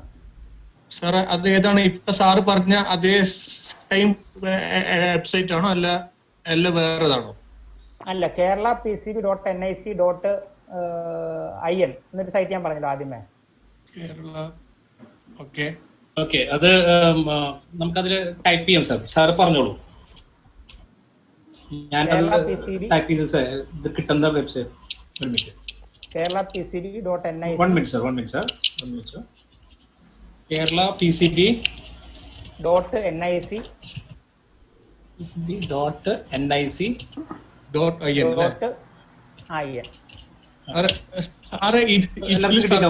എവിടെയാണ് കിട്ടുക സാറേ? ഇതില് ഞാനിതില് ഈ സൈറ്റില് എവിടെയാണ് കിട്ടി? ഓക്കെ സാറേ, കിട്ടി സർക്കുലേഴ്സ് ഡയറക്ഷൻ. താഴെ ക്ലിക്ക് ചെയ്യാൻ നമുക്ക് സർക്കുലേഴ്സ് എല്ലാം കിട്ടും. അതെ സാർ, കണ്ടു. Okay sir. ഒരു മിനിറ്റ് സംശയം ചോദിച്ചോ. സാറ് നേരത്തെ ഒരു സൈറ്റ് പ്ലാൻ പറഞ്ഞു തന്നില്ല? അതായത് നമ്മള് യൂണിറ്റിന്റെ 100 മീറ്റർ അടുത്തുള്ള എല്ലാം കാണിക്കണം എന്ന് പറഞ്ഞില്ലേ? അതിന്റെ ഒരു ഫോർമാറ്റ് അല്ലെങ്കിൽ ഒരു എക്സാമ്പിൾ എന്തെങ്കിലും കിട്ടാൻ വല്ല ചാൻസ് ഉണ്ടോ സാർ?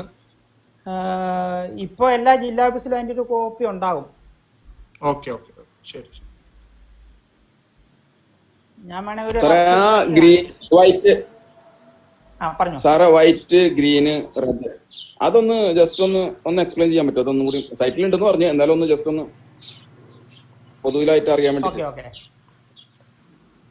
വൈറ്റ് ഗ്രീൻ എന്നൊക്കെ പറയുന്നത് നമ്മളിത് already government central pollution control സ്ഥാപനമുണ്ട് കേരള ഇന്ത്യ ഗവൺമെന്റിന്റെ കീഴിലെ. അവര് ഇപ്പൊ തന്നെ ഈ ഇൻഡസ്ട്രിയെ മൊത്തം അവർ എല്ലാത്ത ഇൻഡസ്ട്രിയെ കുറിച്ച് പഠിച്ചിട്ട് ഈ ഒരു ഇൻഡസ്ട്രി ഉണ്ടാകുന്ന എയർ പൊല്യൂഷൻ, വാട്ടർ പൊല്യൂഷൻ, അതുപോലെ തന്നെ ഹസാർഡസ് വേസ്റ്റ്, ഇത്തരം സാധനങ്ങളുടെ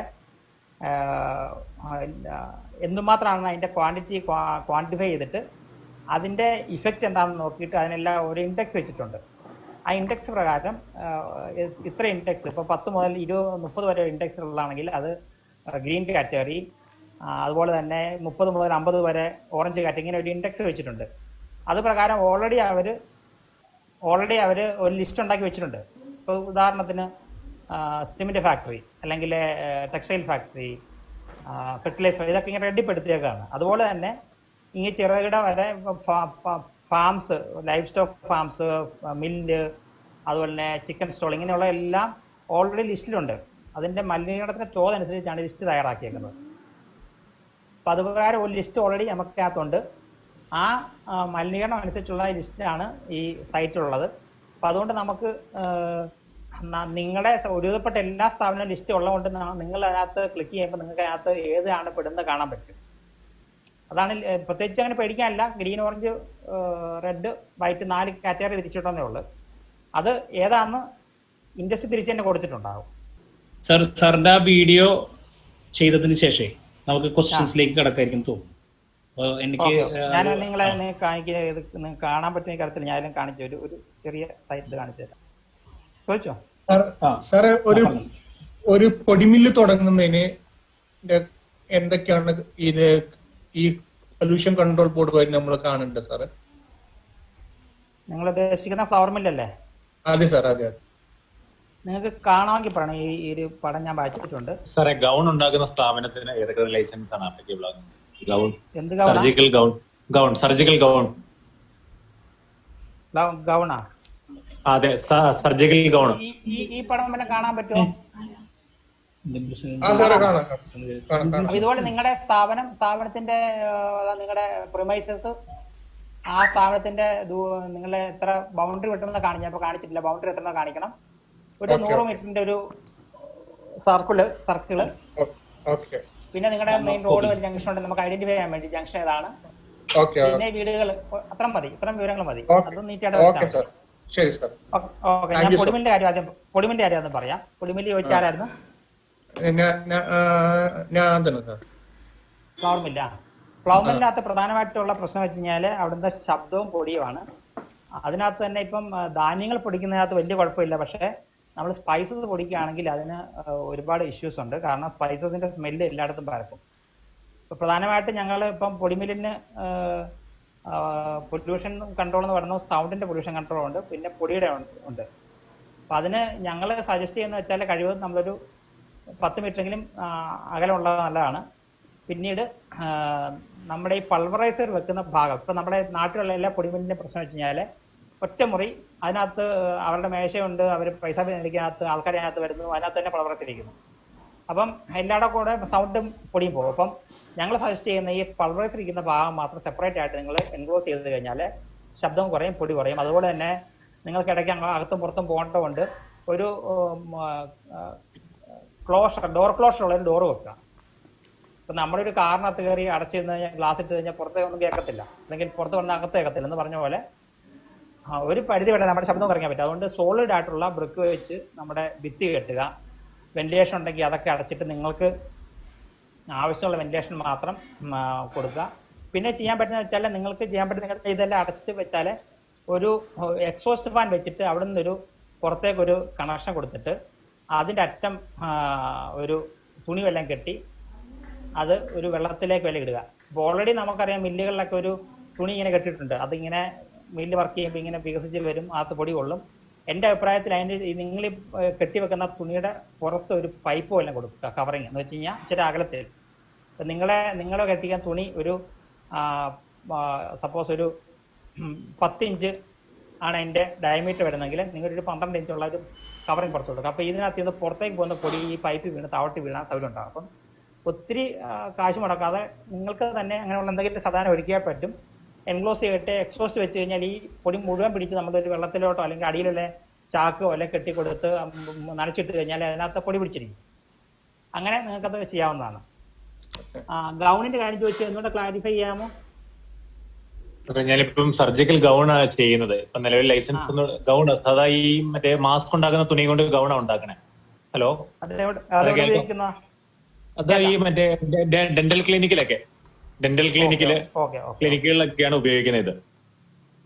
നിങ്ങൾക്ക് ഞങ്ങളുടെ ലൈസൻസ് കൺസെന്റ് വേണമെന്നായാലും നിങ്ങളുടെ ആവശ്യപ്പെട്ടോ?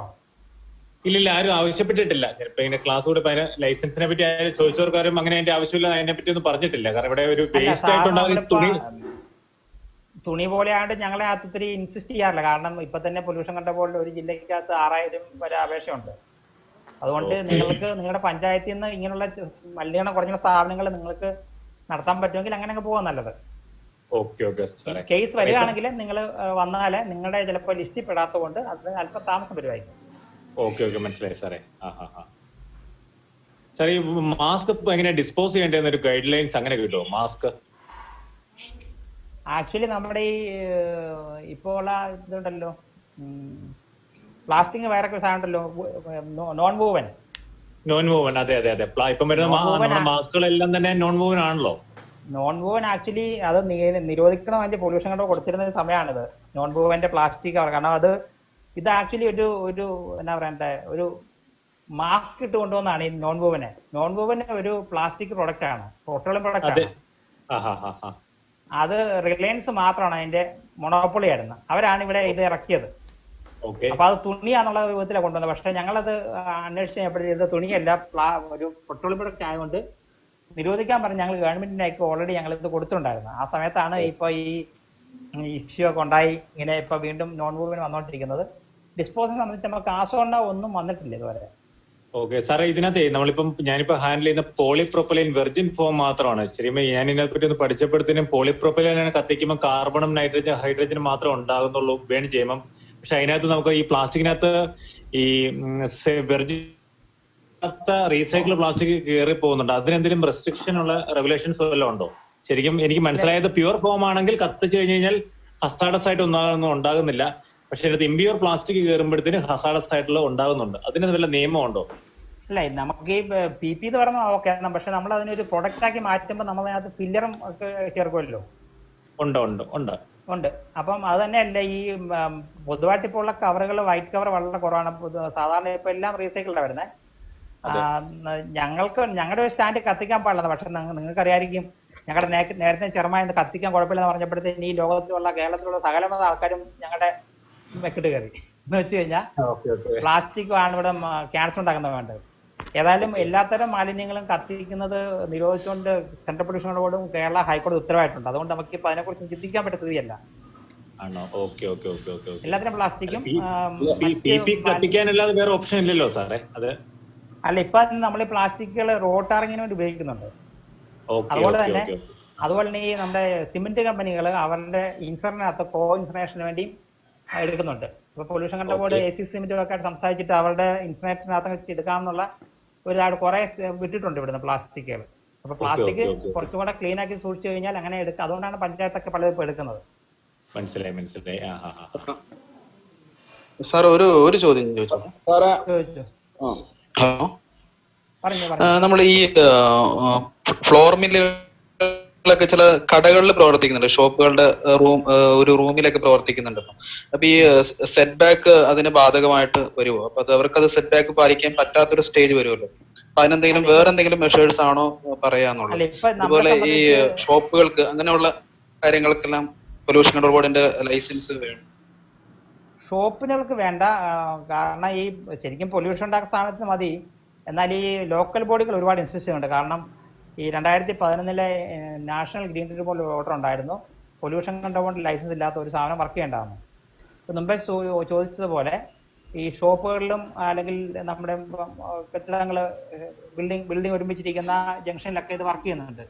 ഇത് കഴിഞ്ഞ് ഞാൻ മുമ്പേ നിങ്ങളോട് പറഞ്ഞായിരുന്ന ഈ ദൂരപരിധി മാനദണ്ഡങ്ങൾ അല്ലെങ്കിൽ സെറ്റ് ബാക്ക് എന്നൊക്കെ പറയുന്ന എല്ലാ കാര്യങ്ങളും പുതിയതായിട്ട് തുടങ്ങുന്ന സ്ഥാപനത്തിനാണ് ബാധകമായിരിക്കുന്നത്. നിലവിലുള്ള സ്ഥാപനത്തിന് ആ ദൂരപരിധി നമുക്ക് കൊടുക്കാൻ പറ്റില്ല. അപ്പം നിലവിലുള്ള സ്ഥാപനങ്ങൾ ലൈസൻസിന് അപേക്ഷിക്കുമ്പോൾ അവർക്ക് ചെയ്യാൻ പറ്റുന്നത് അഡീഷണൽ ആയിട്ടുള്ള മലിനീകരണ നിയന്ത്രണ സംവിധാനങ്ങൾ അല്ലെങ്കിൽ ദൂരപരിധിക്കകത്ത് കുറവായതുകൊണ്ട് അതും അഡീഷണൽ ആയിട്ട് ഫെസിലിറ്റി കൊടുക്കുക എന്നുള്ളതാണ്. പുതിയതായിട്ട് ഇനിയിപ്പോൾ ഇങ്ങനെയുള്ള സ്ഥാപനം വരുമ്പോഴത്തെ എന്തായാലും റെസ്ട്രിക്ഷൻ ഉണ്ടാകും. കാരണം പുതിയ സ്ഥാപനങ്ങൾക്ക് നമ്മുടെ ദൂരപരിധി ബാധകമായിരിക്കും. നിലവിലുള്ളതെന്ന് പറയുന്നത് ഏത് ഡേറ്റ് മുതലാണ്? ഇപ്പൊ നിലവിലുള്ളതെല്ലാം അപേക്ഷിക്കാം. അല്ല, ആ ഡേറ്റ് നമ്മൾ എങ്ങനെ കൺഫേം ചെയ്യുന്നതാണ്? നമ്മൾ നിലവിലുള്ളതെന്ന് പറയുമ്പോൾ ഏത് പഞ്ചായത്ത് ലൈസൻസിന്റെ ഡേറ്റ് ആണോ എടുക്കുന്നത്? പഞ്ചായത്ത് ലൈസൻസ് എന്തെങ്കിലും ലൈസൻസ് കാണിക്കണം. നിങ്ങൾ ഇത് പ്രവർത്തിച്ചുകൊണ്ടിരുന്ന ആളെ ലൈസൻസ് കാണിച്ച അല്ലെങ്കിൽ DICയുടെ രജിസ്ട്രേഷനോ അല്ലെങ്കിൽ പഞ്ചായത്ത് ലൈസൻസോ കാണിച്ചു കഴിഞ്ഞാൽ അത് നിലവിലുള്ളതായിട്ട് കണക്കാക്കും. ഒരു പ്രീവിയസ് ഒരു 3 വർഷത്തെ കാണിച്ചാൽ മതിയാവും. ഫോട്ടോസ്റ്റാറ്റ് ലൈസൻസ് വേണോ? അത് എങ്ങനെയാണ്? അയ്യോ, നിങ്ങൾ വെറുതെ വന്ന് തലയിട്ട് വെക്കണ്ട കേട്ടോ. ഞാൻ പൊല്യൂഷൻ കൺട്രോൾ എഞ്ചിനീയർ പറയാം. കാരണം ഒന്നും ഞങ്ങൾക്ക് ജോലി ഭാരം. കാരണം ഫോട്ടോസ്റ്റാറ്റിനകത്ത് എന്താ പൊല്യൂഷൻ ഉണ്ടാകുന്നത്? ഒന്നുമില്ല. അപ്പൊ പൊല്യൂഷൻ ഉണ്ടാകാത്ത സ്ഥാപനങ്ങൾ വെറുതെ നിങ്ങൾ ആവശ്യമില്ലാതെ വരണ്ട. ഹലോ സാറ്, ഒരു ഡൗട്ട് ചോദിക്കണ്ടായിരുന്നു. ഈ പെട്രോൾ സ്റ്റേഷന്റെ ഇതിന് വേണ്ടിയിട്ടായിരുന്നു കൺസെന്റ് ടു എസ്റ്റാബ്ലിഷ് കിട്ടിയിട്ടുണ്ടെങ്കിൽ കൺസെന്റ് ടു ഓപ്പറേറ്റ് എന്ന് പറയുന്നത് സാറ് പറഞ്ഞല്ലോ, രണ്ടാമത്തെ ലൈസൻസ്. അതിന് എന്താണ് ഫോർമാലിറ്റീസ്? കൺസെന്റ് ടു എസ്റ്റാബ്ലിഷ് നമുക്ക് കിട്ടിയിരുന്നു. ഇനി കൺസെന്റ് ടു ഓപ്പറേറ്റ് കിട്ടണമെങ്കിൽ എന്താണ് അതിന്റെ ഫോർമാലിറ്റി ചെയ്യേണ്ടി വരുന്നത്? ആര് സംസാരിക്കുന്ന? ഷിബു? അതെ സാർ. എവിടെ സ്ഥലം? എവിടാ? ഞാൻ ഖത്തറിലാണ് ഇപ്പൊ വർക്ക് ചെയ്യുന്നത്. എന്റെ ഒരു ബ്രദറിന് വേണ്ടിയിട്ടായിരുന്നു ഞാൻ ചോദിച്ചത്. നല്ല ഇഷ്യൂ ഉള്ള കേസാണ് ഇപ്പോഴത്തെ? ഇല്ല, ഇഷ്യൂസ് ഒന്നുമില്ല. ജസ്റ്റ് അവർക്ക് ഇപ്പം കൺസെന്റ് ടു ഇത് കിട്ടിയിട്ടുണ്ട്. ഇപ്പൊ യാതൊരു ഇഷ്യൂ ഇല്ല അതില്. ഇപ്പം അത് അവര് വർക്ക് ചെയ്യുന്നുള്ളൂ. അപ്പൊ ഇനി ഇതിനകത്ത് ചെറിയ പ്രശ്നം ഉണ്ടായിട്ടുണ്ടെന്ന് വെച്ചാല് ഈ നേരത്തെ പൊല്യൂഷൻ കൺട്രോൾ ബോർഡിന് 10 മീറ്ററിന്റെ ദൂരപരിധി ഒക്കെ ഉള്ളായിരുന്നു. പക്ഷെ ഈ 2019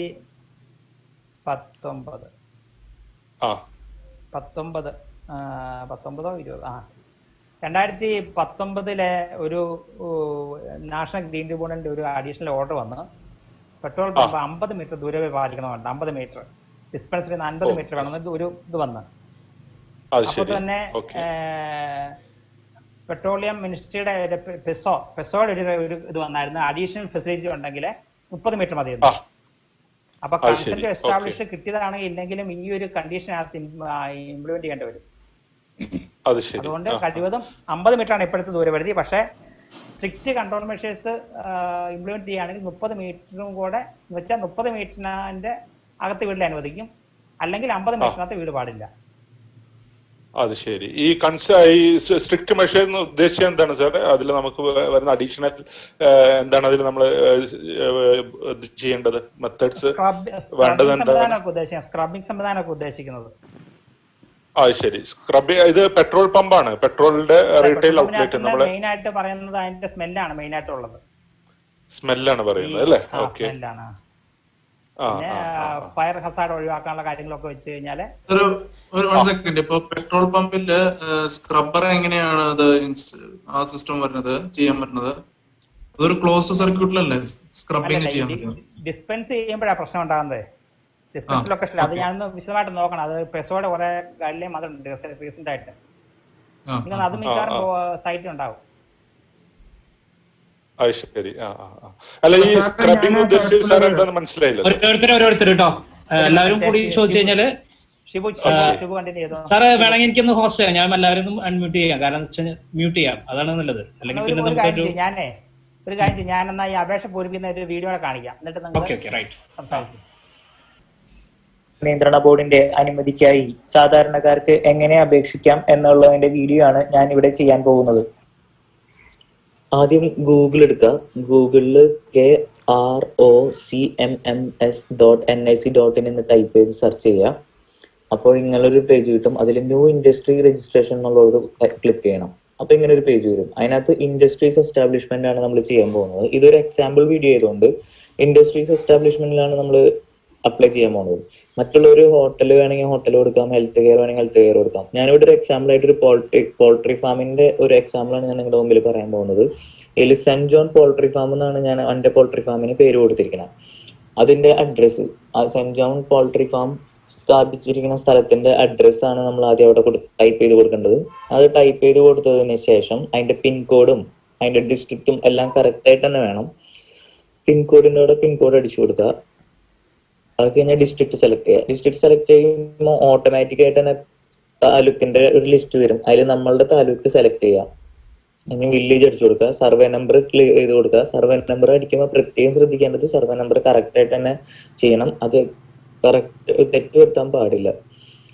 പിന്നെ കാറ്റഗറി സെലക്ട് ചെയ്യുക. കാറ്റഗറി എന്ന് പറയുമ്പോൾ ഗ്രീൻ, ഓറഞ്ച്, റെഡ്, വൈറ്റ് എന്നുള്ള കാറ്റഗറിയാണ് നമ്മുടെ പൊല്യൂഷൻ കൺട്രോൾ ബോർഡിനുള്ളത്. ഗ്രീൻ കാറ്റഗറിയിൽ തന്നെ നമ്മളുടെ കമ്പനി, ഇപ്പൊ ഈ പോൾട്രി ഫാം വരുന്നത് ഗ്രീൻ കാറ്റഗറിയിലാണ്. ഗ്രീൻ കാറ്റഗറിയിൽ പല പല കമ്പനികൾ ഉണ്ടാവും. അപ്പൊ നമ്മളുടെ ഏതാന്ന് നോക്കിയിട്ട് വേണം കാറ്റഗറി സെലക്ട് ചെയ്യാൻ. ഇത് നമ്മൾ ഓപ്പറേഷനിലാണ്. കാരണം എന്ന് വെച്ച് കഴിഞ്ഞാൽ ഇത് ഓൾറെഡി റണ്ണിങ് ആയിട്ടുള്ള ഒരു പോൾട്രി ഫാം ആണ് ഞാനിവിടെ കൺസെന്റിനായിട്ട് അപ്ലൈ ചെയ്യുന്നത്. പുതിയതായിട്ട് തുടങ്ങണമെന്ന് വെച്ച് കഴിഞ്ഞാൽ നിങ്ങൾ പ്രപ്പോസ്ഡ് എന്ന് പറഞ്ഞിട്ട് കൊടുക്കണം അവിടെ ഇൻഡസ്ട്രി സ്റ്റാറ്റസിന്റെ അവിടെ. പിന്നെ ഇത് ഓൾറെഡി റണ്ണിങ് ആയതുകൊണ്ട് ഇത് ഓഗസ്റ്റ് 2010 ഇത് സ്റ്റാർട്ട് ചെയ്തത്. അപ്പൊ അത് ഓഗസ്റ്റ് 2010 കമ്മീഷനിങ് ഉള്ളടത്ത് സ്റ്റാർട്ട് ചെയ്ത ഇയർ. ഇപ്പൊ പുതിയതായിട്ടാണ് ചെയ്യുന്നതെന്ന് വെച്ച് കഴിഞ്ഞാൽ നിങ്ങൾ എന്നാണോ ചെയ്യാൻ ഉദ്ദേശിക്കുന്നത്, എന്നാണോ സ്റ്റാർട്ട് ചെയ്യാൻ ഉദ്ദേശിക്കുന്നത്, ആ ഡേറ്റും ആ മന്താണ് നമ്മൾ അടിച്ചു കൊടുക്കേണ്ടത്, ഇയറാണ് അടിച്ചു കൊടുക്കേണ്ടത്. കോസ്റ്റ് ഓഫ് ലാൻഡ് എന്നുള്ളത് ലാൻഡിന്റെ വാല്യൂ നമ്മൾ അടിച്ചു കൊടുക്കുക. ബിൽഡിങ്ങിന്റെ വാല്യൂ അടിച്ചു കൊടുക്കുക. മെഷീനറി, ഇവിടെ പോൾട്രി ഫാം ആയതുകൊണ്ട് മെഷീനറിയുടെ ആവശ്യമില്ലാതെ തന്നെ മെഷീനറിയുടെ അവിടെ ബ്ലാങ്ക് ഇട്ടു, 0 ഇട്ടു. ഇതൊരു പ്രൊപ്പറേറ്ററി കൺസേൺ ആണ്. അതായത് മാനേജ്മെന്റ് പ്രൊപ്പറേറ്ററി കൺസെന്റ്. അത് കഴിഞ്ഞ് നമ്മളുടെ ഫോൺ നമ്പർ അടിച്ചു കൊടുക്കുക. ഫോൺ നമ്പർ എന്ന് പറയുമ്പോൾ എല്ലാ സ്ഥലത്തും ഫോൺ നമ്പർ ഫില്ലായിരിക്കണം. അത് കഴിഞ്ഞ് ഇമെയിൽ അഡ്രസ്സ്, നമുക്കൊരു ഇമെയിൽ എപ്പോഴും രജിസ്റ്റർ ചെയ്തിടണം. ആ ഇമെയിൽ ID എടുത്തു കൊടുക്കുക. ഇവിടെ ഞാൻ അടിച്ചു കൊടുത്തിരിക്കുന്ന എന്റെ ഫോൺ നമ്പറും എന്റെ മെയിൽ ID ആണ് കേട്ടോ. ഇവിടെ ജനറൽ ഡീറ്റെയിൽസിന്റെ അവിടെ ഇൻഡസ്ട്രിയുടെ ഡീറ്റെയിൽസ് ആണ് വേണ്ടത്. ഒക്യുപ്പൈഡ് ഡീറ്റെയിൽസ് ആണ് നമ്മളുടെ ഡീറ്റെയിൽസ് ആയിട്ട് ഇവിടെ ആഡ് ചെയ്യേണ്ടത്. ഇപ്പൊ എന്റെ വീട് ഇരിക്കുന്നതും എന്റെ സ്ഥാപനം ഇരിക്കുന്നതും വേറെ വേറെ സ്ഥലങ്ങളിലാണ്. അത് കാരണം കൊണ്ട് തന്നെ എന്റെ സ്ഥലത്തെ അഡ്രസ്സ്, അതായത് ആധാർ കാർഡിലുള്ളത് എന്താണോ അതാണ് ഞാനിവിടെ ഒക്യുപ്പൈഡ് ഡീറ്റെയിൽസിൽ അടിച്ചു കൊടുക്കുന്നത്. അത് അവിടെ ഇതിപ്പോ ആ സ്ഥലവും ഇവിടെ എന്റെ വീട് ഇരിക്കുന്ന സ്ഥലവും തമ്മിൽ വ്യത്യാസമുണ്ട്. അത് വേറെ സ്ഥലത്താണ് ഇരിക്കുന്നത്. പക്ഷെ പിൻകോഡ് വ്യത്യാസം ഉണ്ടാവും, ഡിസ്ട്രിക്ട് സെയിം ആണ്.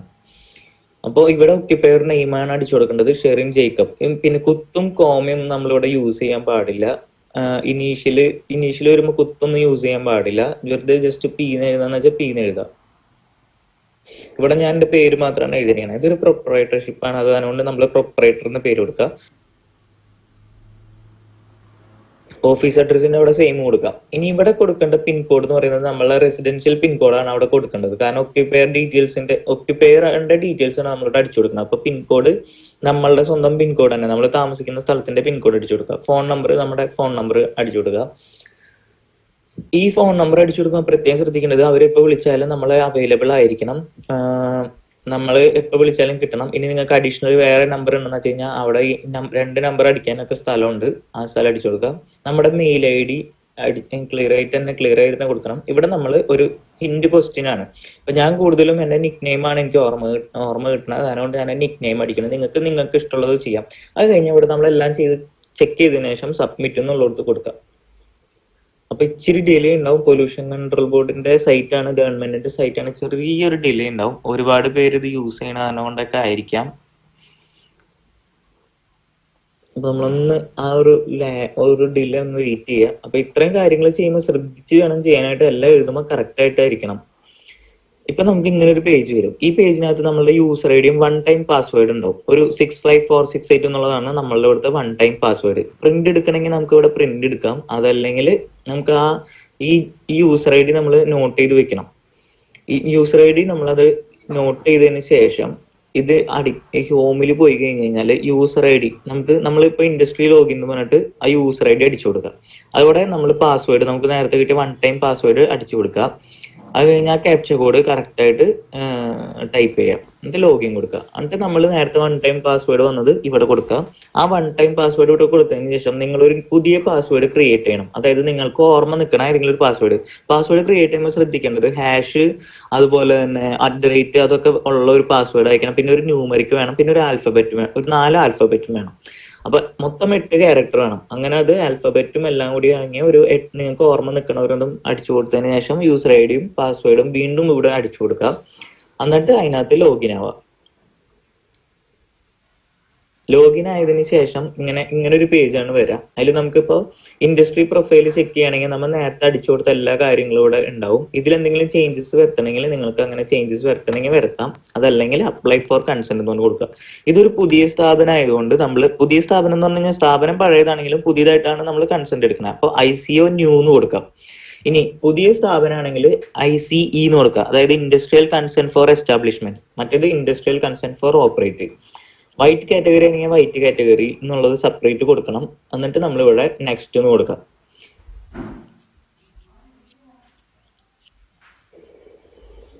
ഇതിലെല്ലാം വളരെ കൃത്യമായിട്ട് എഴുതിയിട്ടുണ്ട്. അപ്പൊ ശ്രദ്ധിച്ച് ചെയ്യണം. റിന്യൂ ചെയ്യാനുള്ളവർ റിന്യൂ ചെയ്യണം. റിന്യൂ എന്നുള്ളത് ഞാൻ അടുത്ത വേറൊരു വീഡിയോയിൽ നിങ്ങൾക്ക് പറഞ്ഞുതരാം റിന്യൂ ചെയ്യേണ്ടത്. കാരണം റിന്യൂ ചെയ്യേണ്ട ഫോർമാറ്റ് കംപ്ലീറ്റ്ലി വ്യത്യാസമാണ്. അപ്പൊ ഇത് ഞാൻ റിന്യൂവിന്റെ കാര്യം ഞങ്ങൾക്ക് അടുത്ത വീഡിയോയിൽ പറഞ്ഞുതരാം. ഇങ്ങനെ നമ്മൾ അടിച്ചു കൊടുക്കുമ്പോൾ ഇങ്ങനെ ഒരു പേജ് വരും. ഇതിനകത്ത് നമ്മൾ നേരത്തെ തന്നെ കൊടുത്തിരിക്കുന്ന ഇൻഡസ്ട്രി ഡീറ്റെയിൽസും ഒക്യുപ്പൈൻ്റെ ഡീറ്റെയിൽസും ഓൾറെഡി ഇതിനകത്ത് ഉണ്ടാവും.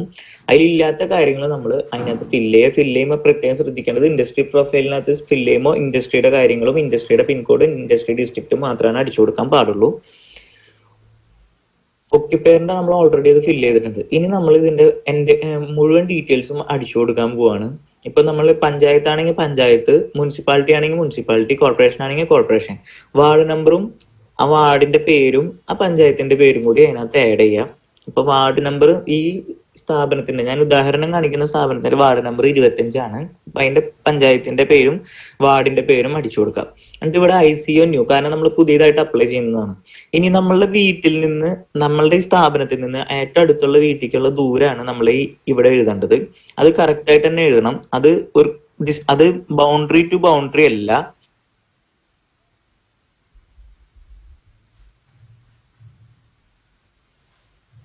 നമ്മളുടെ സ്ഥാപനത്തിന്റെ അതിരുമെന്ന്, സ്ഥാപനത്തിന്റെ ചുമരുമെന്ന് അടുത്തുള്ള വീടിന്റെ ചുമരിലോട്ടുള്ള ഡിസ്റ്റൻസ് ആണ് പൊല്യൂഷൻ കൺട്രോൾ കൂടി ചോദിക്കുന്നത്. അത് അടിച്ചു കൊടുക്കുക. അതുപോലെ തന്നെ എഫ്ലുവന്റ് ട്രീറ്റ്മെന്റ് പ്ലാന്റ് ഉണ്ടെങ്കിൽ ETP ഉണ്ടെങ്കിൽ അത് യെസ് എന്ന് അടിച്ചു കൊടുക്കുക. അതിന്റെ കപ്പാസിറ്റി എഴുതാം.